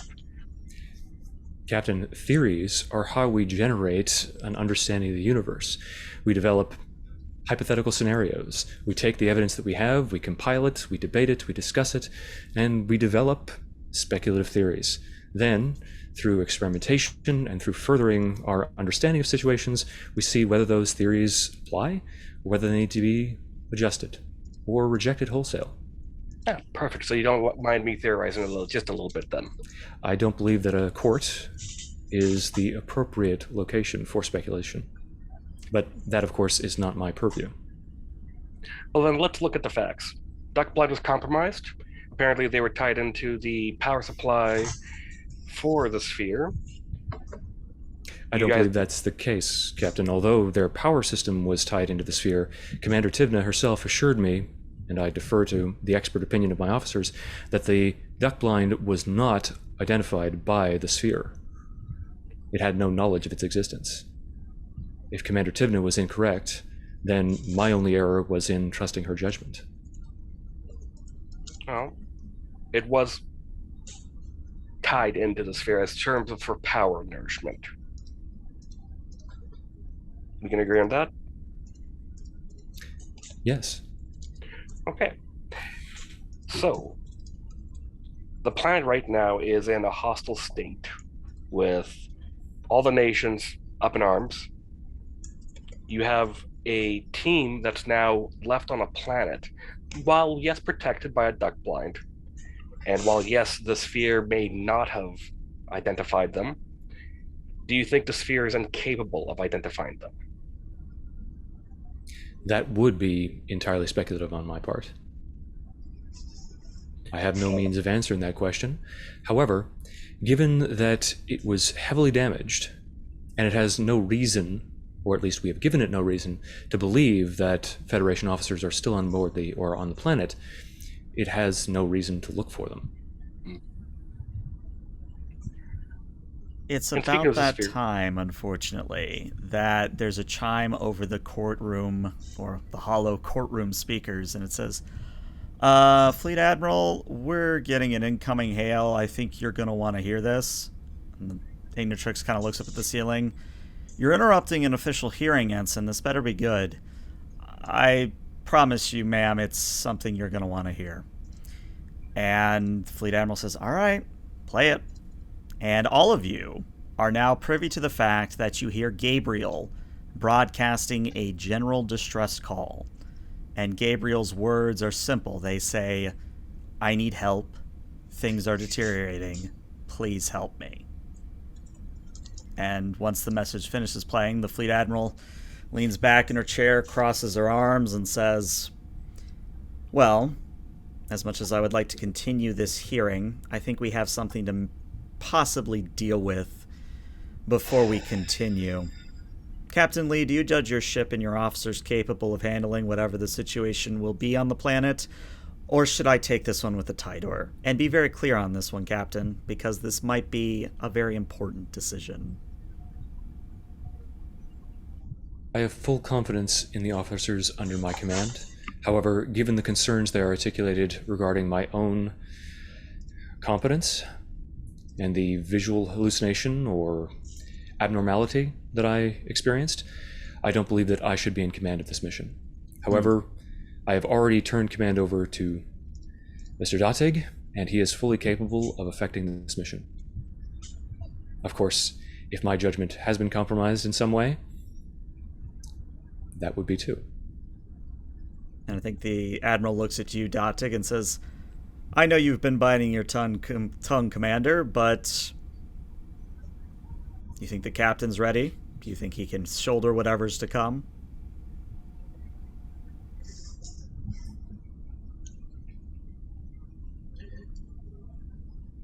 We don't always agree. We don't have to. He has my respect. And he has my loyalty. Well, He's earned that much from me. I see. Well then, Captain Lee, congrats. You're in the chair for just a little bit longer. I'll remain on board to observe, but this is your show. You might want to make sure this one goes the way you want it to.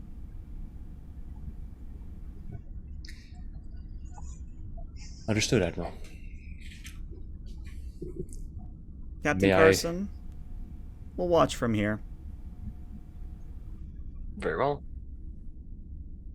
And yeah. With that, the captain, or the fleet admiral, chimes the bell, and everybody, senior staff minus Tivna, runs to the bridge, and that is where we will take our 5 to 10 minute break. So we'll be back shortly, everybody. Stick around. Welcome back, everybody. Welcome to part 2 of session 5 of season 3 of Star Trek Kongo. If you're just joining us, well, the senior staff of the Kongo has more or less been, I would say, questioned, interrogated, heavily theorized against in a Starfleet hearing, but that hearing was interrupted by the fact that apparently the whole purpose for them having a hearing in the first place, the alien sphere known as Gabriel, is now emitting a general distress call asking for aid and otherwise for assistance. So we move forward a little bit in time to everybody minus Tivna, because you've just sort of left Tivna in the brig. On the bridge, Obidus is also still in their quarters. So Alel, you're taking Obidus's chair in this point. But on the screen, what you see is the surface of Tamala 5, or not Tamala 5, Tamala 3. And what you see is that the sphere is currently being bombarded by not antimatter warheads, but what appear to be crude railguns. So basically hyper-accelerated mass charges that are being fired at the sphere. Now, if you want to know any more information, you're going to have to give me some rolls, but that's what you see right now. And so Okay. Aaron is Who's cut up. firing at it? Everybody on the planet is firing at it. Well, not everybody, Oh. but anyone who is beneath the sphere on the planet, so like above a city, the railguns of that city are firing up at the sphere. Oh, jeez. So it's really just the one nation state then? Correct, yes. Okay. I should have clarified, sorry. Fives, can you get a tactical assessment? How much damage is being done by those relatively primitive weapons? Scanning now, sir. All right. Fives, I need you to make me a reason and a security. The ship will assist you with a sensors security. This was a difficulty of 5. You have advanced sensors. It is difficulty of 4. However, I will tell you that the complication the chat has given me will mean that the complication range is 18 to 20. Cool. Now, for all intents and purposes, you have 3 momentum. Your determination is back. You are good to go. And yes, Lord Exile, we are counting for the momentum that you gave them. I don't think I actually took that. Oh, then you would have 4 momentum. Yeah. Would there be any way to take advantage of Five's cortical ray in the scanning of, or the analysis of the scans? I'd let it happen, sure. Okay. And I would like to buy an extra die. Okay. It's difficulty 4, is it? Difficulty of 4. I would buy at least 2 dice then. Okay. Reason, security, 4 dice, and we'll go with, how about observation? I haven't seen that one in a game or two. Yeah, we can go with that. Also, you are a little bit quiet again, just so you know. Oh, sorry. There you go. I'm in Five's mood of being like, oh, I did a bad thing. Anyway. All right, that's already 5 successes. Let me check that 0. Okay, that is a complication. I do need to see the sensors security from the ship.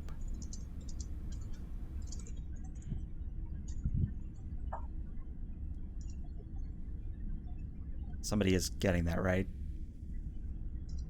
Aaron, are you? Nope. Okay, I got it.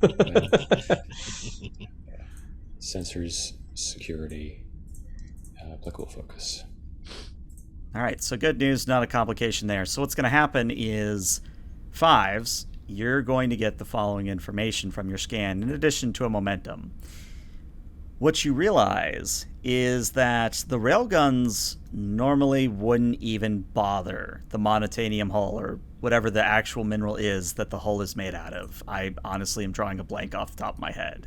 The point being is that railguns would normally have zero. It's polydeutronic alloy. That's what it is. So normally the railguns would not do anything against polydeutronic alloy.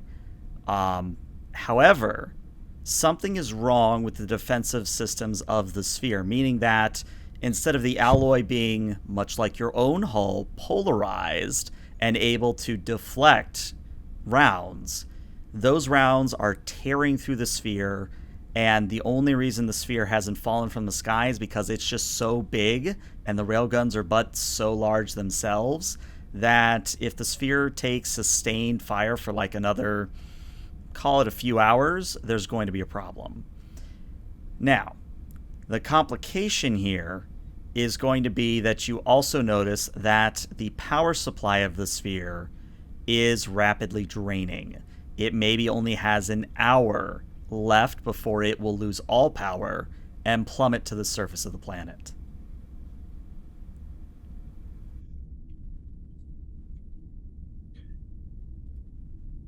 Captain, I'm getting mixed readings on the energy levels of the sphere. Those railguns really shouldn't be doing this to a polydeutronic alloy like that, but these fluctuations are indicating that it's probably experiencing some kind of internal cascade failure.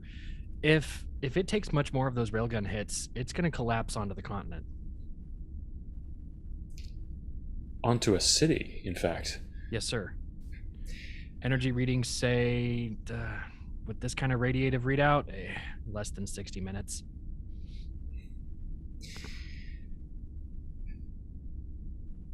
Open hailing frequencies with the sphere.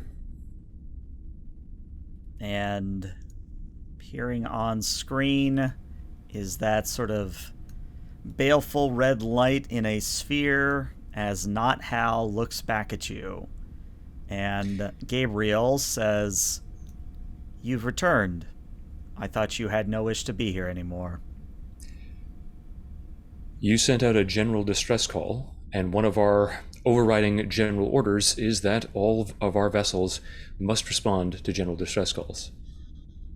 Ironic, is it not? Perhaps, but I don't think we necessarily have the time to contemplate irony nor to assign blame. The Basant are not listening to me. I no longer have the power to broadcast outside of the sphere. I am able to interceive your communication because you are using subspace. The Basant do not have that technology yet. Have your engine systems been damaged? Is that why you can't attempt to leave the planet again?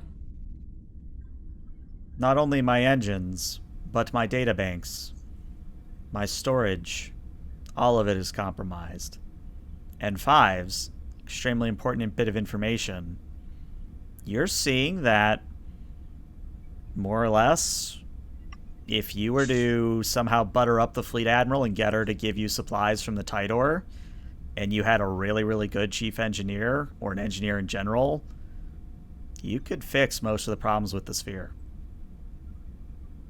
Just to clarify a point there, did we not establish it was bioorganic? Would an engineer be sufficient? It's the 24th, 25th century. Bioneural gel packs are a thing, so make your own conclusions is what I would say. Okay. Captain, I've committed a higher analysis of the ship's structure. It looks like we might be able to do a patch job. We could get it into orbit, but we would need supplies from the Tidor based on our ship's ability right now. I see. Commander Datig, given your readouts of the damage, do you believe that we might be able to find any kind of substitute for its organic components? I'm not sure that it would be right of us to lend aid to it if it's going to abscond with these 10,000 civilians from Basant.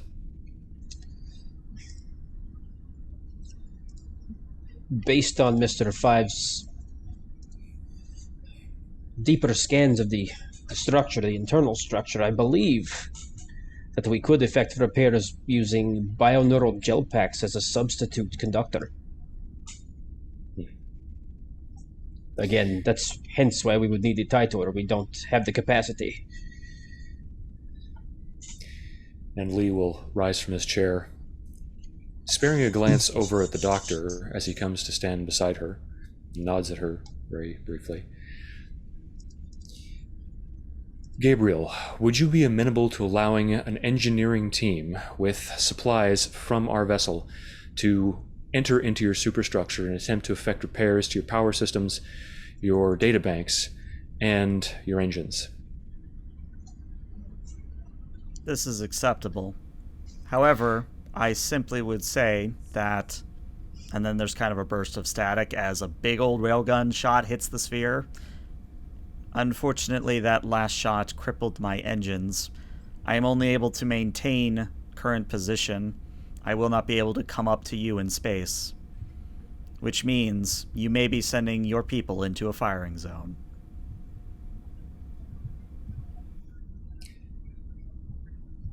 I believe that in the service of saving lives, we are prepared to jeopardize our own.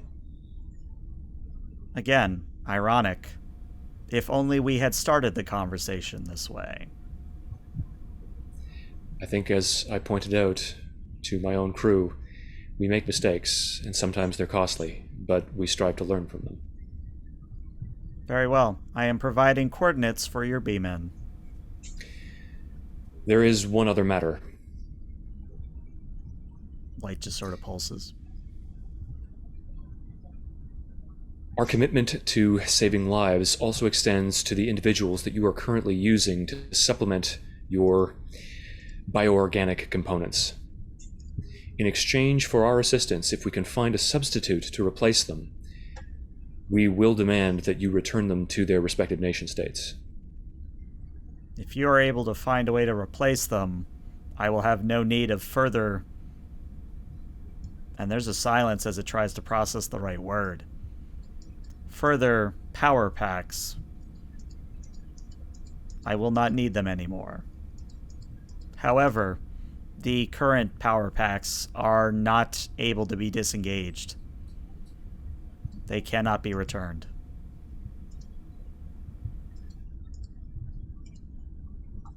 And Lee snarls. I understand.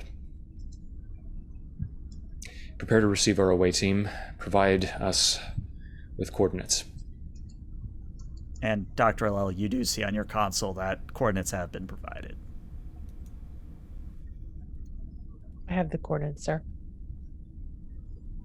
Doctor, if you're willing to volunteer, I would like you to join the away mission in order to assess the condition of its current power packs. See if it's telling us the truth about the inevitability of their fate. I was just about to suggest, sir, that it may not know the full breadth of the Federation's medical capacity. I hope that's the case. Commander Dotig, if you are amenable to it, I would like to suggest that you accompany the away team for similar reasons.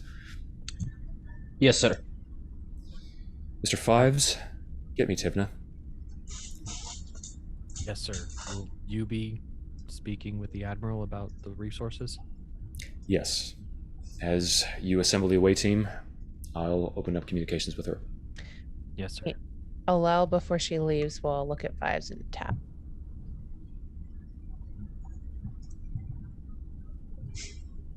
Fives just does like a finger gun. Yeah. And Fives will exit the bridge to the brig. So, I think what's pretty much going to happen is we're just going to fast forward a little bit to Fives, Tivna, Dotig, and Alel beaming into the interior of the sphere. And just as a reminder, the initial part of the sphere that Captain Lee went to was kind of this big open atrium with a monolith in the middle. That is still the case. The only difference is there's a lot more holes now from railgun shots that litter the area. You're also seeing that some of the power packs, as we're calling them, have been eviscerated by the weapon's fire. So probably the reason you can't just return them is because they're kind of, well, you know where I'm going with this. If I may, Lee would be joining that away mission. Oh, you're all going. Okay. Yeah. Which I suppose leaves only one bridge officer in command of the ship. Technically, Mr. Prin, yes. Yes. Right where Prin thinks he should be anyway. What did you say about the existing power packs? Where were they at? They're all along the walls. So if you just look at a wall, imagine sort of that scene in The Matrix where we see the battery farms of humans. Oh, God. Okay. There's just a lot of those. Yeah. Doctor, I think you can see my visceral reaction when I return to the Congo. I am certainly suppressing my own reactions in this moment, sir. I'm going to go check on them. Alel would approach the closest station where one of them might be hooked up and do like kind of a full medical scan with her tricorder. Okay, go ahead and give me a reason medicine difficulty of 0, which means all you're going to do is generate momentum. Hopefully, knock on wood. Please. Complications here would be funny, but also bad. Xenobiology? I'll give it to you. All right, hey, 1 success means 1 momentum. Cool. So, Alel, you can confirm that unfortunately what Gabriel is telling you is true. It's not so much that it can't release them as is the higher functions of the brains that are still intact are kind of slaved in a Borg-like collective, so if you pull them out of that, it won't be pretty. She would relay this information to the captain. And as Lee is beginning to actually bring Tibna over to converse about the engineering task that is ahead of them, somewhat trepidatiously, he receives that information. Doctor, is there any way that if we can't release them, I don't know what they're experiencing in there, but can we prevent further degradation? Prevent them from dying? Prevent them from dying? Well, not forever, but forestall further degradation of their neural pathways such that they can continue to exist in this hive mind.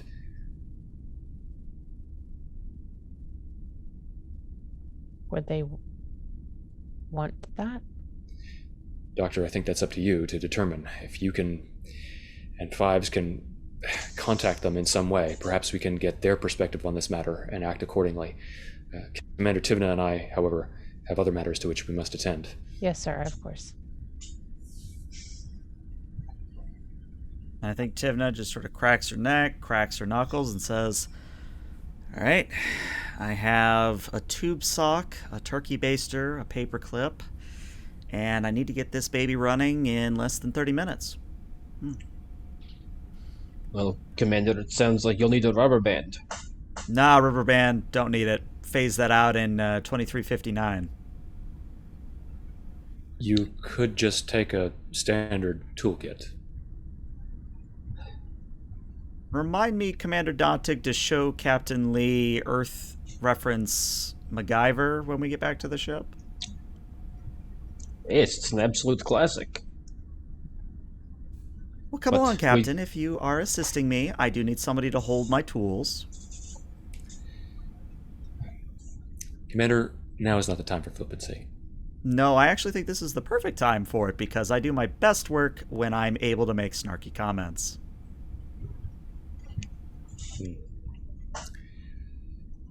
Lead the way. All right. So as Tibna and Captain Lee go off to do miracle-working things, what are Alel, Dantig, and Fives doing at this point? This thing must have been severely damaged to have to rely on such an inefficient power source. Consider the standard humanoid body is capable of producing 2,000 watts of energy per hour at most. That's in extreme circumstances, extreme bursts of energy. One standard Federation power cell produces 20 times that amount. GM, Mm-hmm. do any of the systems look like they might have been in repair? No, and I think that might be an odd thing standing out here is that everything shows no signs of maintenance, no signs of repair. And in general, it's almost like they've been sort of just clipping in these little stasis pods where the people are being held willy-nilly, like they're not maintaining the old ones. In fact, you maybe pass by an older one that has been defunct for many, many years. This thing is just all out of whack. It's not recycling. It's really broken. That's all I can. We need those supplies from the Admiral. We do. Oh. I was going to say, it's just at that moment that the supplies come beaming in. Okay. Based on her to work unpacking it. Based on her skin, like there's so physically they're functioning as needed for the power. Mm-hmm. That's being drawn, but mentally, like they're either trapped in a collective and removing them would sever that connection and just leave them brain and body dead. Is that essentially what she was able to gather? That is correct, yes. Okay, so we cannot remove them without killing them. Mm-hmm. Okay. Well, I mean, you are a medical marvel of a doctor. You could always try. It would just be very difficult. Mm-hmm.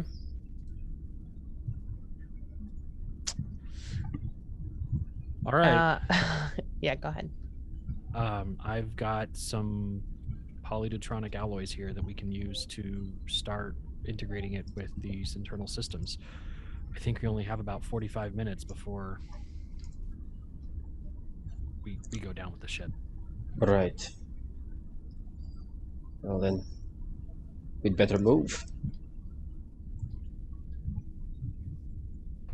And Fives will begin collaborating with Alel and Dottie. I only caught the barest whisper of that, unfortunately. Fives will begin collaborating with Alel and Dodig to get things moving. Okay. All right. So, the way we're going to resolve this is one of two ways, and I haven't asked this question in a while, but I think you know it's coming. We can either do an extended task where we are literally tracking time and intervals and a whole lot of other mechanics, or we can simply say that this is a very high difficulty roll, but you only get one shot at it. Which would you prefer? I'm all for the extended task, but, drama. I do have a cybernetic focus. Would it help? I'm good with extended task, but whatever the group, I'll defer to that. Well, I mean, you guys are going to be the ones doing it, so let's do the extended task. All right. So then, let me outline your extended task here, and this is something that both teams can assist on just in their own ways. So the work track here is going to be out of 20, very high work track there. The magnitude is going to be a 4, as will the starting difficulty, and there will be 2 resistance on this as well. Now, in terms of intervals, you have exactly 8 intervals in which to complete your task before the sphere goes onto the planet. So, as a reminder, in order to only spend 1 interval of time, you need to spend at least 1 momentum before any rolls are made to make an attempt at this extended task. Now, okay. The good news. The good news is that this is all going to be playing to your strengths. If Tivna's doing the role, she's doing daring or control and engineering. Lee, if you're doing the roles, it's presence and command. Datig, yours is either presence and medicine or presence and command as well. Dr. Alel, daring or control plus medicine. Mr. Fives, a daring or control plus security or engineering. So it's really just who feels lucky and who's going to be assisting whom. I have a 14 daring medicine. I would like to suggest something. Because she has the miracle worker talent, Tivna should begin at first, and I have the talents that, of course, assist with extended tasks. So maybe we take the first shot with engineering, Tivna leading and me assisting her with maybe presence and engineering, because I'd be orchestrating the efforts and facilitating the collaboration between the two groups, in that they are slowly trying to replace people with bioneural gel pack supplements, while we are restoring the functionality of the systems that permit them to do that. Sounds like a plan to me. All right, who wants to do the honors for Tivna? Because it's no fun if I do the rolling. I'll take it. You'll take it? All right. There you go. So again, difficulty here is a 4. Tivna does have her determination. How many dice is Tivna rolling? You said that we had to spend at least 1 momentum before we could make any rolls? If you want it to only be 1 interval of time, yes. Okay. And Tivna's doing a control engineering here? Control or daring plus engineering, correct. Okay. And she has determination, so I would certainly spend that along with momentum to get another extra die too. Right, yeah. She will tap her value of understanding technology and machines better than people. Mm-hmm. And we'll go... If you give me all your momentum, you will reduce the interval to 1, and you can do 3 dice total on your roll. Well, it's already gone, so... Sorry, I just assumed if you... Daring engineering Uh-huh. with that determination plus 3 dice, and we are, we're going to go for Congo Bingo. Power systems. Yup, definitely power systems. And here we go. All right, well, that's 3 successes, meaning that the captain gets you a crit. That's what you need, so you actually get a momentum back. And because I'm using presence, I have advisor, so Tivna Can reroll one of those zeros, yes. And she can also reroll for her determination because she has veteran. There you go. So roll whichever order you feel like, Fives. Is that just 2d20s or do another control? So it would be 1d20 for the advisor, and then it would be a challenge dice for veteran. Okay, so 1d20 coming in. And All right, so unfortunately, no help there. 1.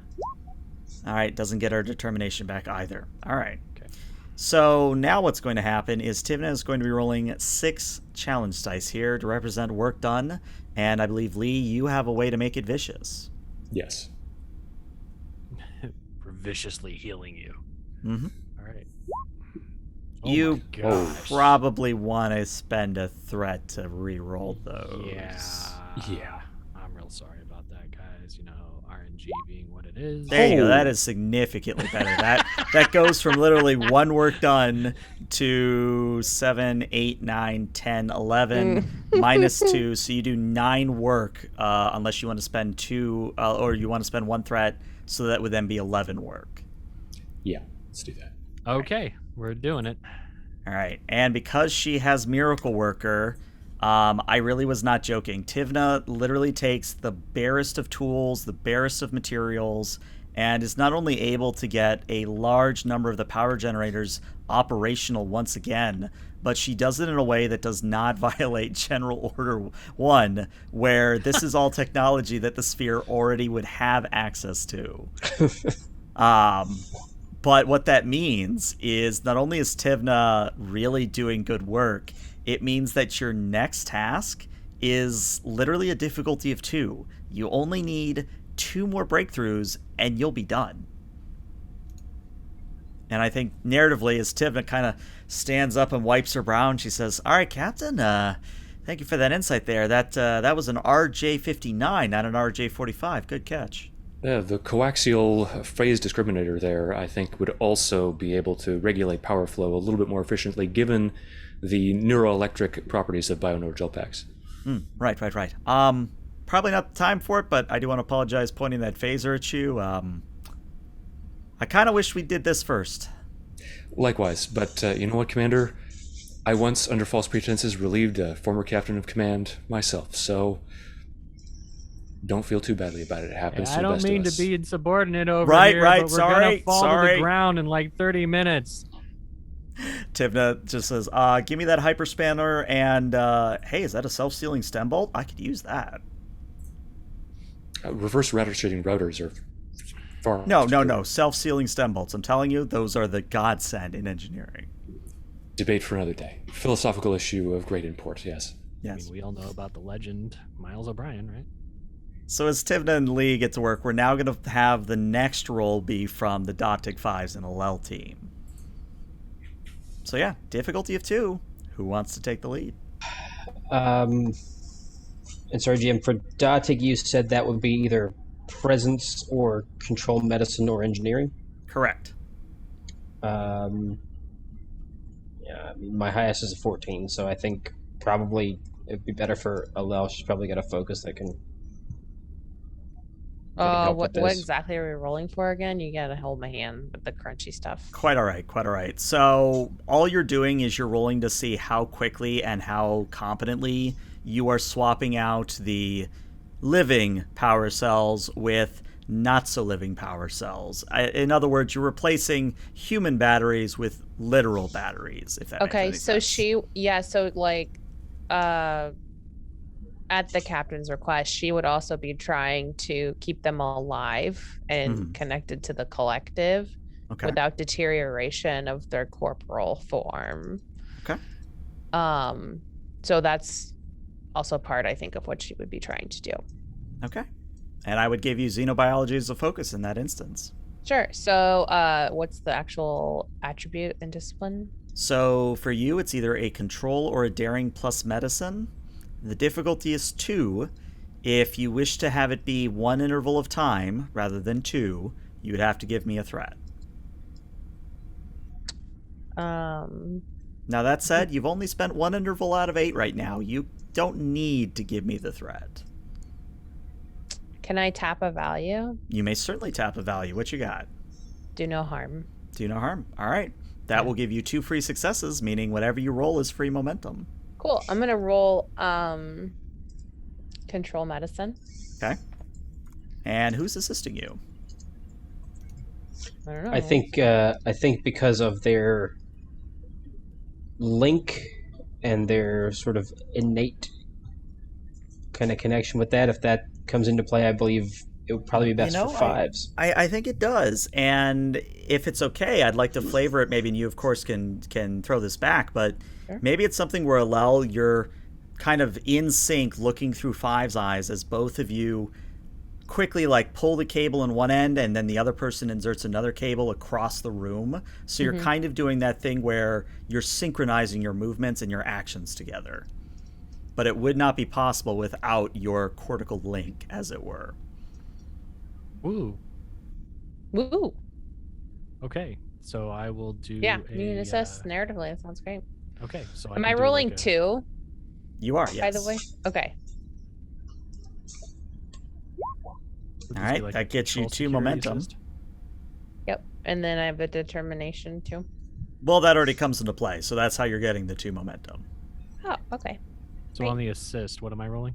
You are rolling probably the same thing, control and medicine or control engineering. Control engineering it is. And survey says, don't want to see red, we want to see... All right, there, so you're up to 3 momentum. Very nice. Okay, so now the important part, Alel. I need you to roll me 7 challenge dice here. And this will represent how much... Okay, all right. There you go. There you go. Very nice.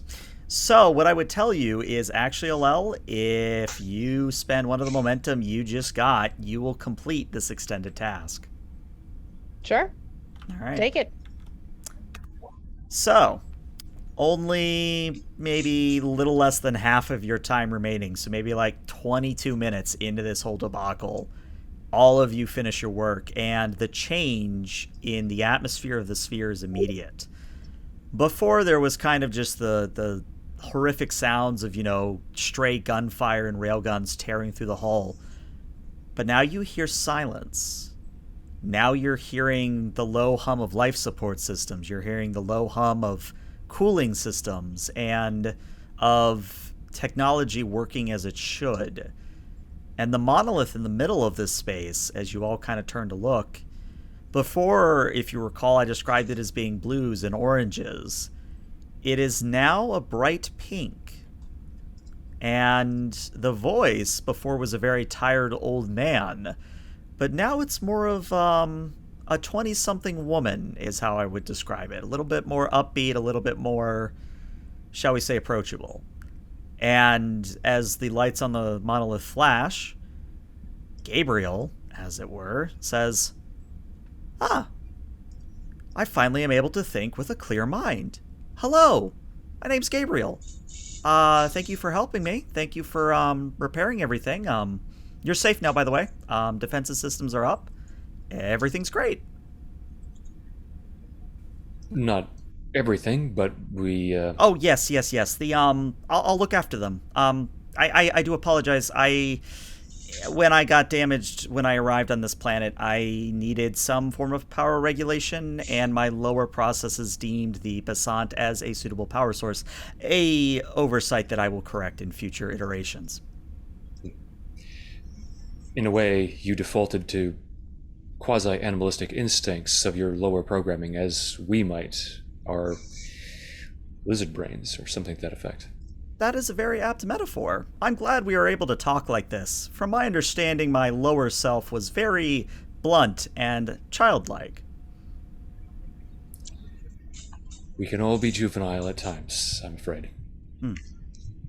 But again, I do apologize. Those that are still connected to me are unable to be connected. However, I can at least assure you that they will not be burning out until their natural lifespan completes. Can you speak to their current condition? Are they suffering? No, they are living in a simulation of their planet. A happier one than the one they left, but a simulation all the same. I see. To them, it is as simple as breathing. Captain, I might point out they volunteered for that. Trying to advocate for them at this time might be seen as a further violation of General Order 1. You're entirely correct, Fives. Well, unless there are any other matters to which we need to attend, you are all ordered back to the Congo. I have a few last negotiations to handle with Gabriel before I depart myself. And Tivna, as she picks up her tools, should I be going to the brig, Captain, or...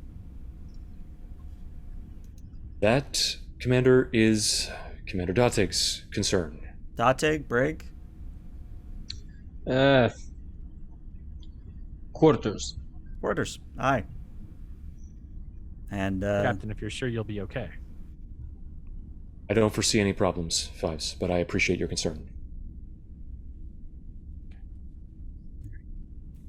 So Alel, Datig, Tivna, Fives, you beam away, leaving Captain Lee with Gabriel. Pensively, as he gazes out at the sea of bodies that are still yoked to the machine, Lee contemplates them for a moment, then turns back to Gabriel. You have more knowledge of this species than any of us. What do you project is going to occur here? Well, now that my transmitting capabilities have been restored, as well as my higher functions, I do believe that I can limit the amount of damage that has been caused by my lower processes. I will communicate that they are not ready for warp travel, that they need perhaps another 10, 15, 20, perhaps even 50 years before they are ready. And I will stay here and shepherd them to that result. And what of the potential conflicts that may erupt? Are you going to intervene in them as well? I believe it is my duty, as the one who caused this situation, to make sure that it is resolved in a way that the Basant are able to continue and contribute to the Galactic Society. Although officially, I have to condemn your actions in intervening with them and violating our highest law, I appreciate your higher process's respect for life, and I want to extend my personal apologies for allowing my emotions, perhaps, to prevent us from arriving at this conclusion earlier. It is understandable. I was not myself. Neither were you. Though there is one thing I find curious about this entire situation. Yes. And a spotlight from above illuminates your comm badge. And you look down at your comm badge, it looks like a wormhole now. How did that happen? I'm unsure. However, we do have histories of encounters with an alien being known as the Q. They're responsible for innumerable pranks, tricks, and lessons that have been imparted to us. This may be her doing. I see. Well, do you need any assistance returning to your ship? Well, as I can't access my comm badge in order to communicate with my vessel, yes, if you could Out of transport character, me if back. you actually tap it, it does work. It's okay. If you could beam me back to my vessel, I would appreciate that immensely. Alright. So, Captain Lee, you return to the bridge. And I think at this point, as everybody does filter back onto the bridge, I think Ignitrix, the fleet admiral, and our good friend, the lovely JAG officer, Captain Carson, is also going to wander onto the bridge to get a report firsthand of what's going on. And I think Ignitrix specifically looks to you, Captain Lee, and says, well, I can't help but notice, Captain, that the sphere is repaired and communicating with the Basant. That is correct, Admiral. Captain Carson, your thoughts? Yeah, what precipitated the repair? Starfleet general orders do indicate that we have a responsibility to respond to distress calls. We did so, aiding this vessel without giving it any advanced Federation technologies, thanks to Commander Tibna's exceptional work. Hey, Carson, is it Tuesday already? Hello, Tivna. I do wonder, do you happen to see me or Crowley more often? Oh, definitely you. Crowley I can avoid. You are just like a bad itch that doesn't go away. Stop getting in trouble. Well, stop being, I don't know, having a stick up your ass. I got nothing. But you could just slap him again. No. See, Captain, that was a thing. I'm going to shut up now, Fleet Admiral. I see the way you're glaring at me. Is this another violation of Regulation 256.15? Nope, I got permission this time.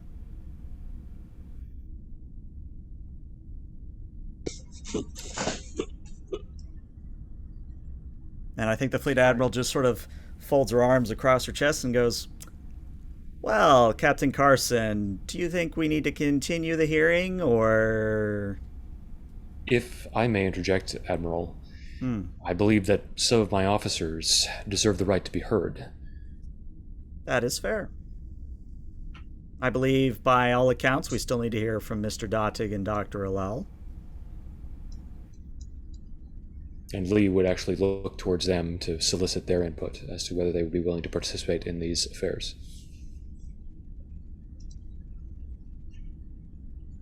Yes, certainly. Commander? I'm an open book.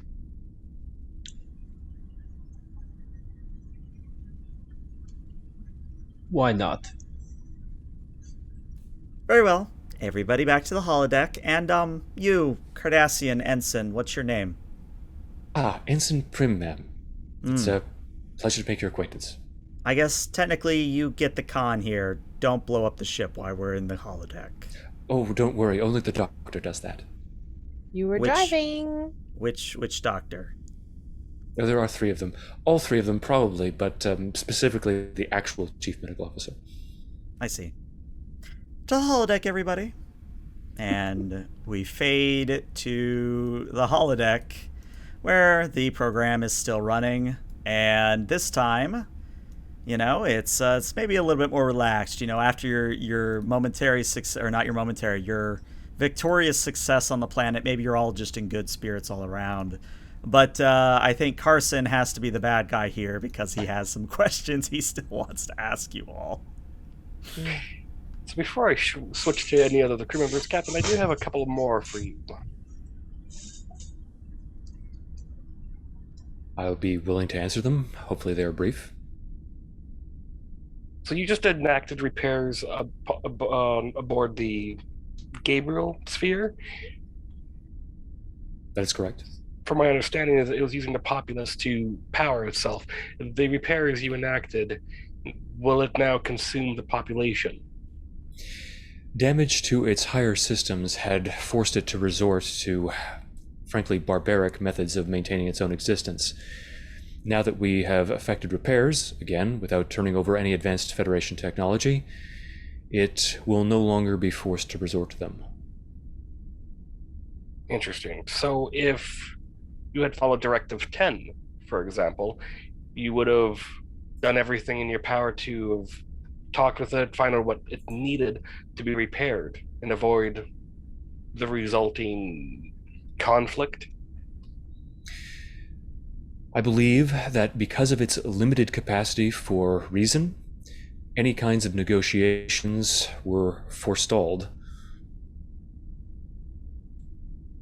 In other words, circumstances prevented it. Oftentimes those are beyond our control. All we can do is our best to negotiate them and navigate through them.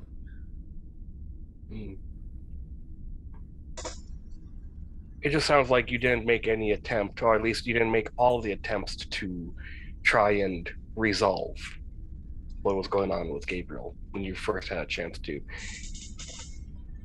Tell me, how did you feel when you were talking to Gabriel the first time you were, I believe, transported by the Q entity? I don't believe that my feelings on the matter are, in fact, germane to this investigation. Only my actions are. He does have a believe the point, feelings- Captain. I believe that is kind of connected, though, Admiral. His feelings for what he saw clearly drove his actions to basically enact a small-scale version of General Order 24 upon the sphere itself. You wanted to destroy the entity. Initially. Commander, I must strenuously object. My orders pertaining to the sphere were always to disable it so that we could attempt to rescue the people that it had abducted. And, although I was not able to effect this order because of extenuating circumstances such as I mentioned, I intended to try to repair its higher reasoning functions. It was obviously malfunctioning. You intended to repair before or after disabling. Again, this was a large enough object that if it made contact with the planet from free fall, reaching terminal velocity, would have done significant damage to the landmass. Precisely why I ordered us to fire upon it only when it had left the planet's gravity well. When it actually began to pose a danger to the planet, our opportunity to disable it was lost. Do you feel that you were emotionally compromised by the sphere, by what you saw, what you witnessed? I would be lying if I said that the horrors that I saw didn't affect me. But as the doctor can attest, as she ran an assessment of my mental state immediately after I returned from the sphere, my judgment was not compromised. I'm actually on the same subject for emotional compromise. Fives, former Borg.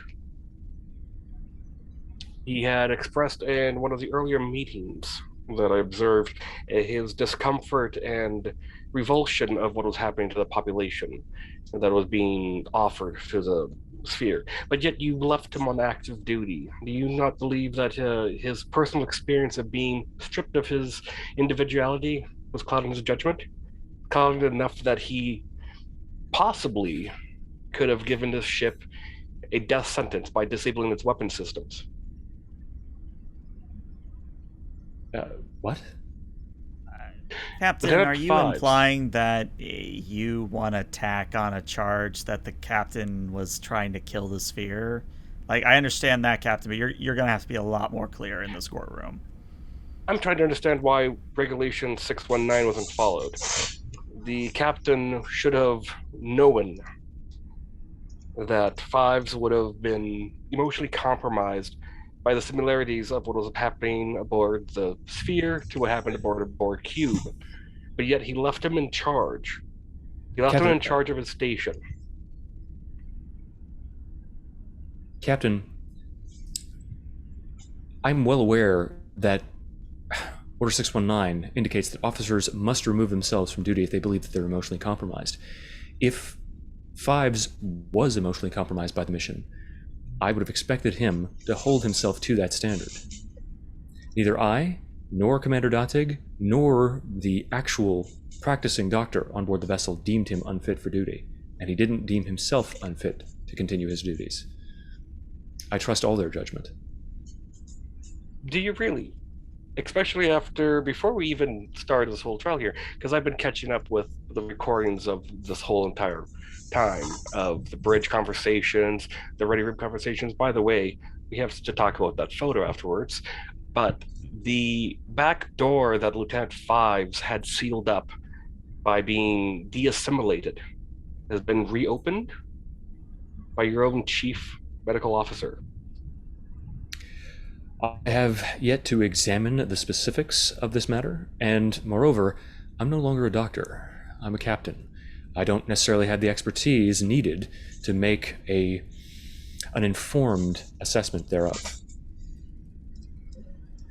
I do want to point out that he did say that at some point he was contacted by the Sphere through that back door, which I believe, if we have it investigate, was potentially opened by the good doctor. As I understand it, Mr. Fives reached out to the Sphere without my knowledge in order to attempt to negotiate some kind of peaceful resolution to the conflict in which we were about to engage. I trust his judgment, as I do all of my officers, but that doesn't mean that it supersedes my own. I also trust that he was doing what he believed to be right. And oftentimes, good officers have to put regulation above emotion.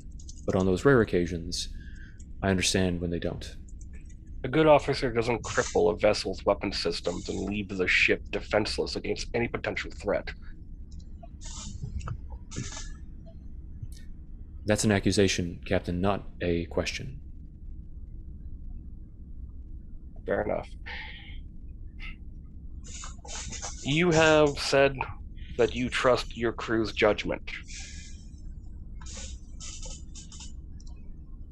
You let them have more free reign than I would say is normal for other vessels, to the point where not even attempting to stem or cut off the paranoia that I witnessed in the last few minutes before all of you came down to the holodeck here about a potential changeling. This isn't the first time I've noticed paranoia in the recordings either. Commander, Captain, we received a suggestion from Commander Tibna, an intelligence officer, that she believed that changeling infiltrators might be aboard. A few minor Captain, precautions. If I could interject, this is Tivna. Carson, it was a Ryzian gambit again. It actually worked this time. Would you mind explaining for everyone else in the room? Oh, right, sorry.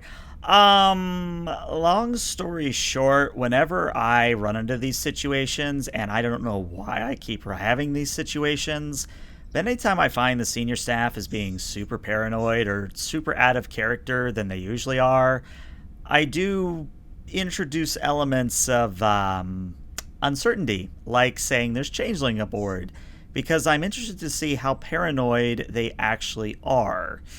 As we apparently now know, you started enacting blood tests, which is not my purview to judge on, but long story short, I played you for a fool and you worked like a fiddle, is the expression? Something like that? Carson just pinches the bridge of his nose. He's like,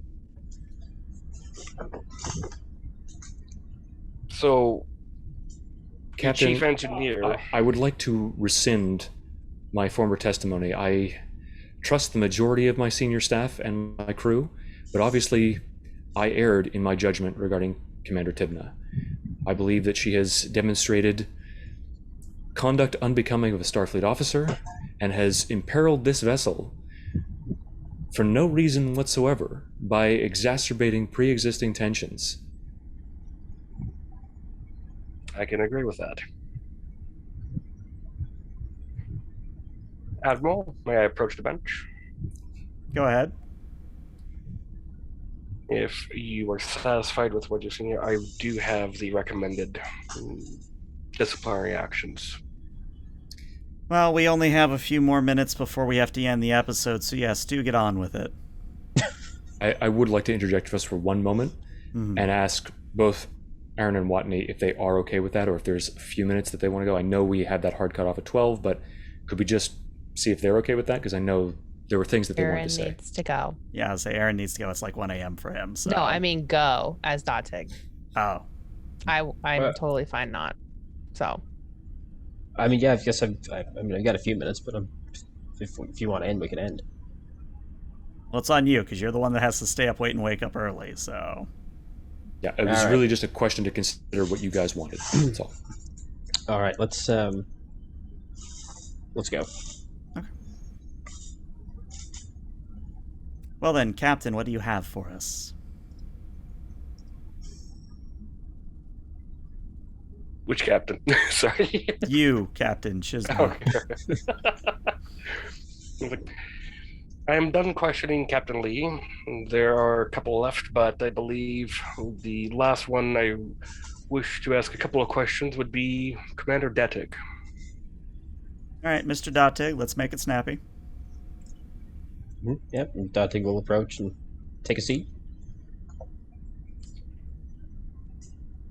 Could you state your name, rank, and your role aboard the vessel? Keith Datig, Commander, First Officer, USS Kongo, also Chief Science Officer.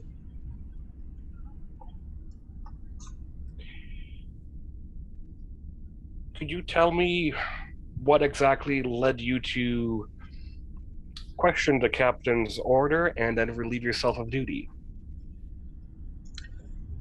At the time, I felt that the hostile action against the sphere itself was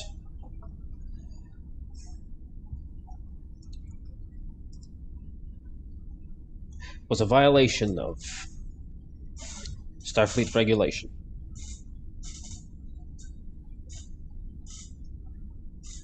And I see here that you did make a note in an official log. Yes, sir. In your own words, how would you describe the captain's character after coming back from the sphere? Did it change from who he was before?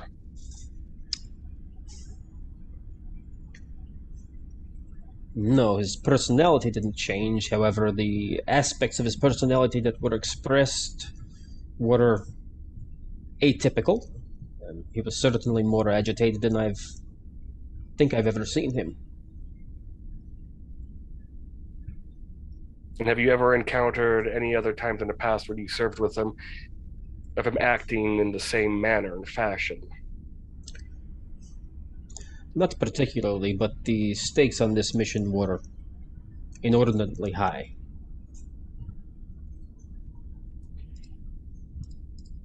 and the character of the captain overall. Exemplary. And you would continue to follow him if you had the opportunity to still serve? I would. Captain, I was wondering, could I ask you something? Go ahead.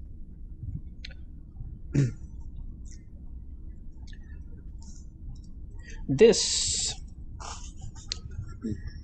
hearing is the sort of pre-trial. Did you know that for a hearing in a pre-trial, then a defendant for said proposed trial would have to be named? Can you tell me who that is? You want to know the name of the defendant? Well, if you want a broad name, Starfleet. I see. So, in essence, Starfleet itself is on trial here, not any one officer.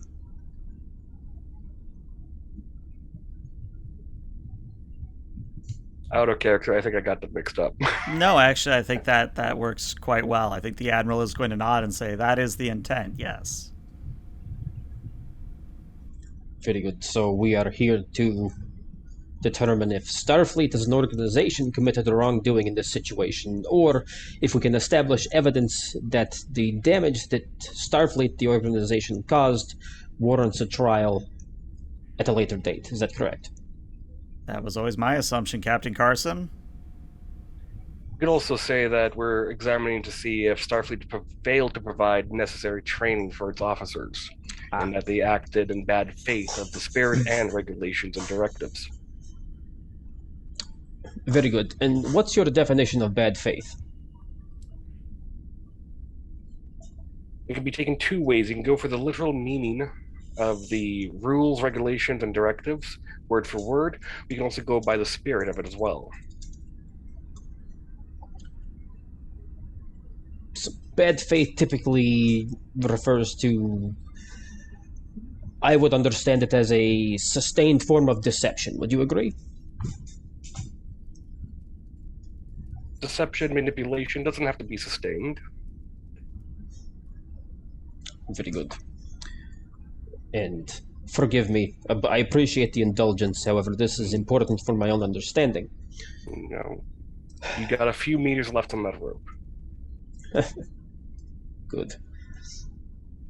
So, we are here to determine if Starfleet provided adequate training. Then I suppose it is...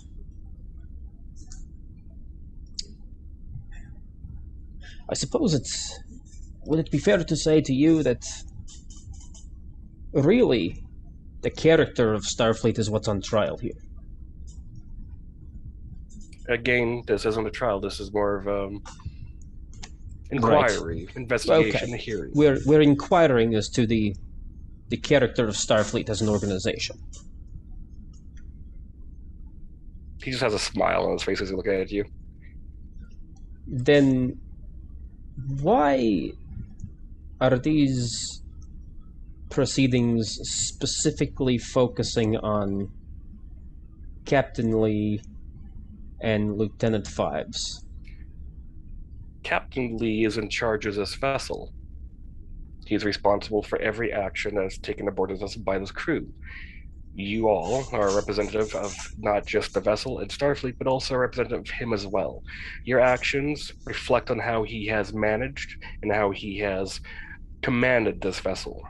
Right, but we're not here to try the manner and means by which Captain Lee has managed the vessel. You yourself have said we are here to determine if Starfleet provided adequate training to its officers. How are they related?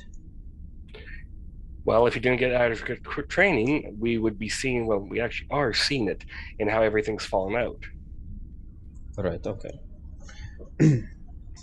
So really then, Commander, that's the end of the rope.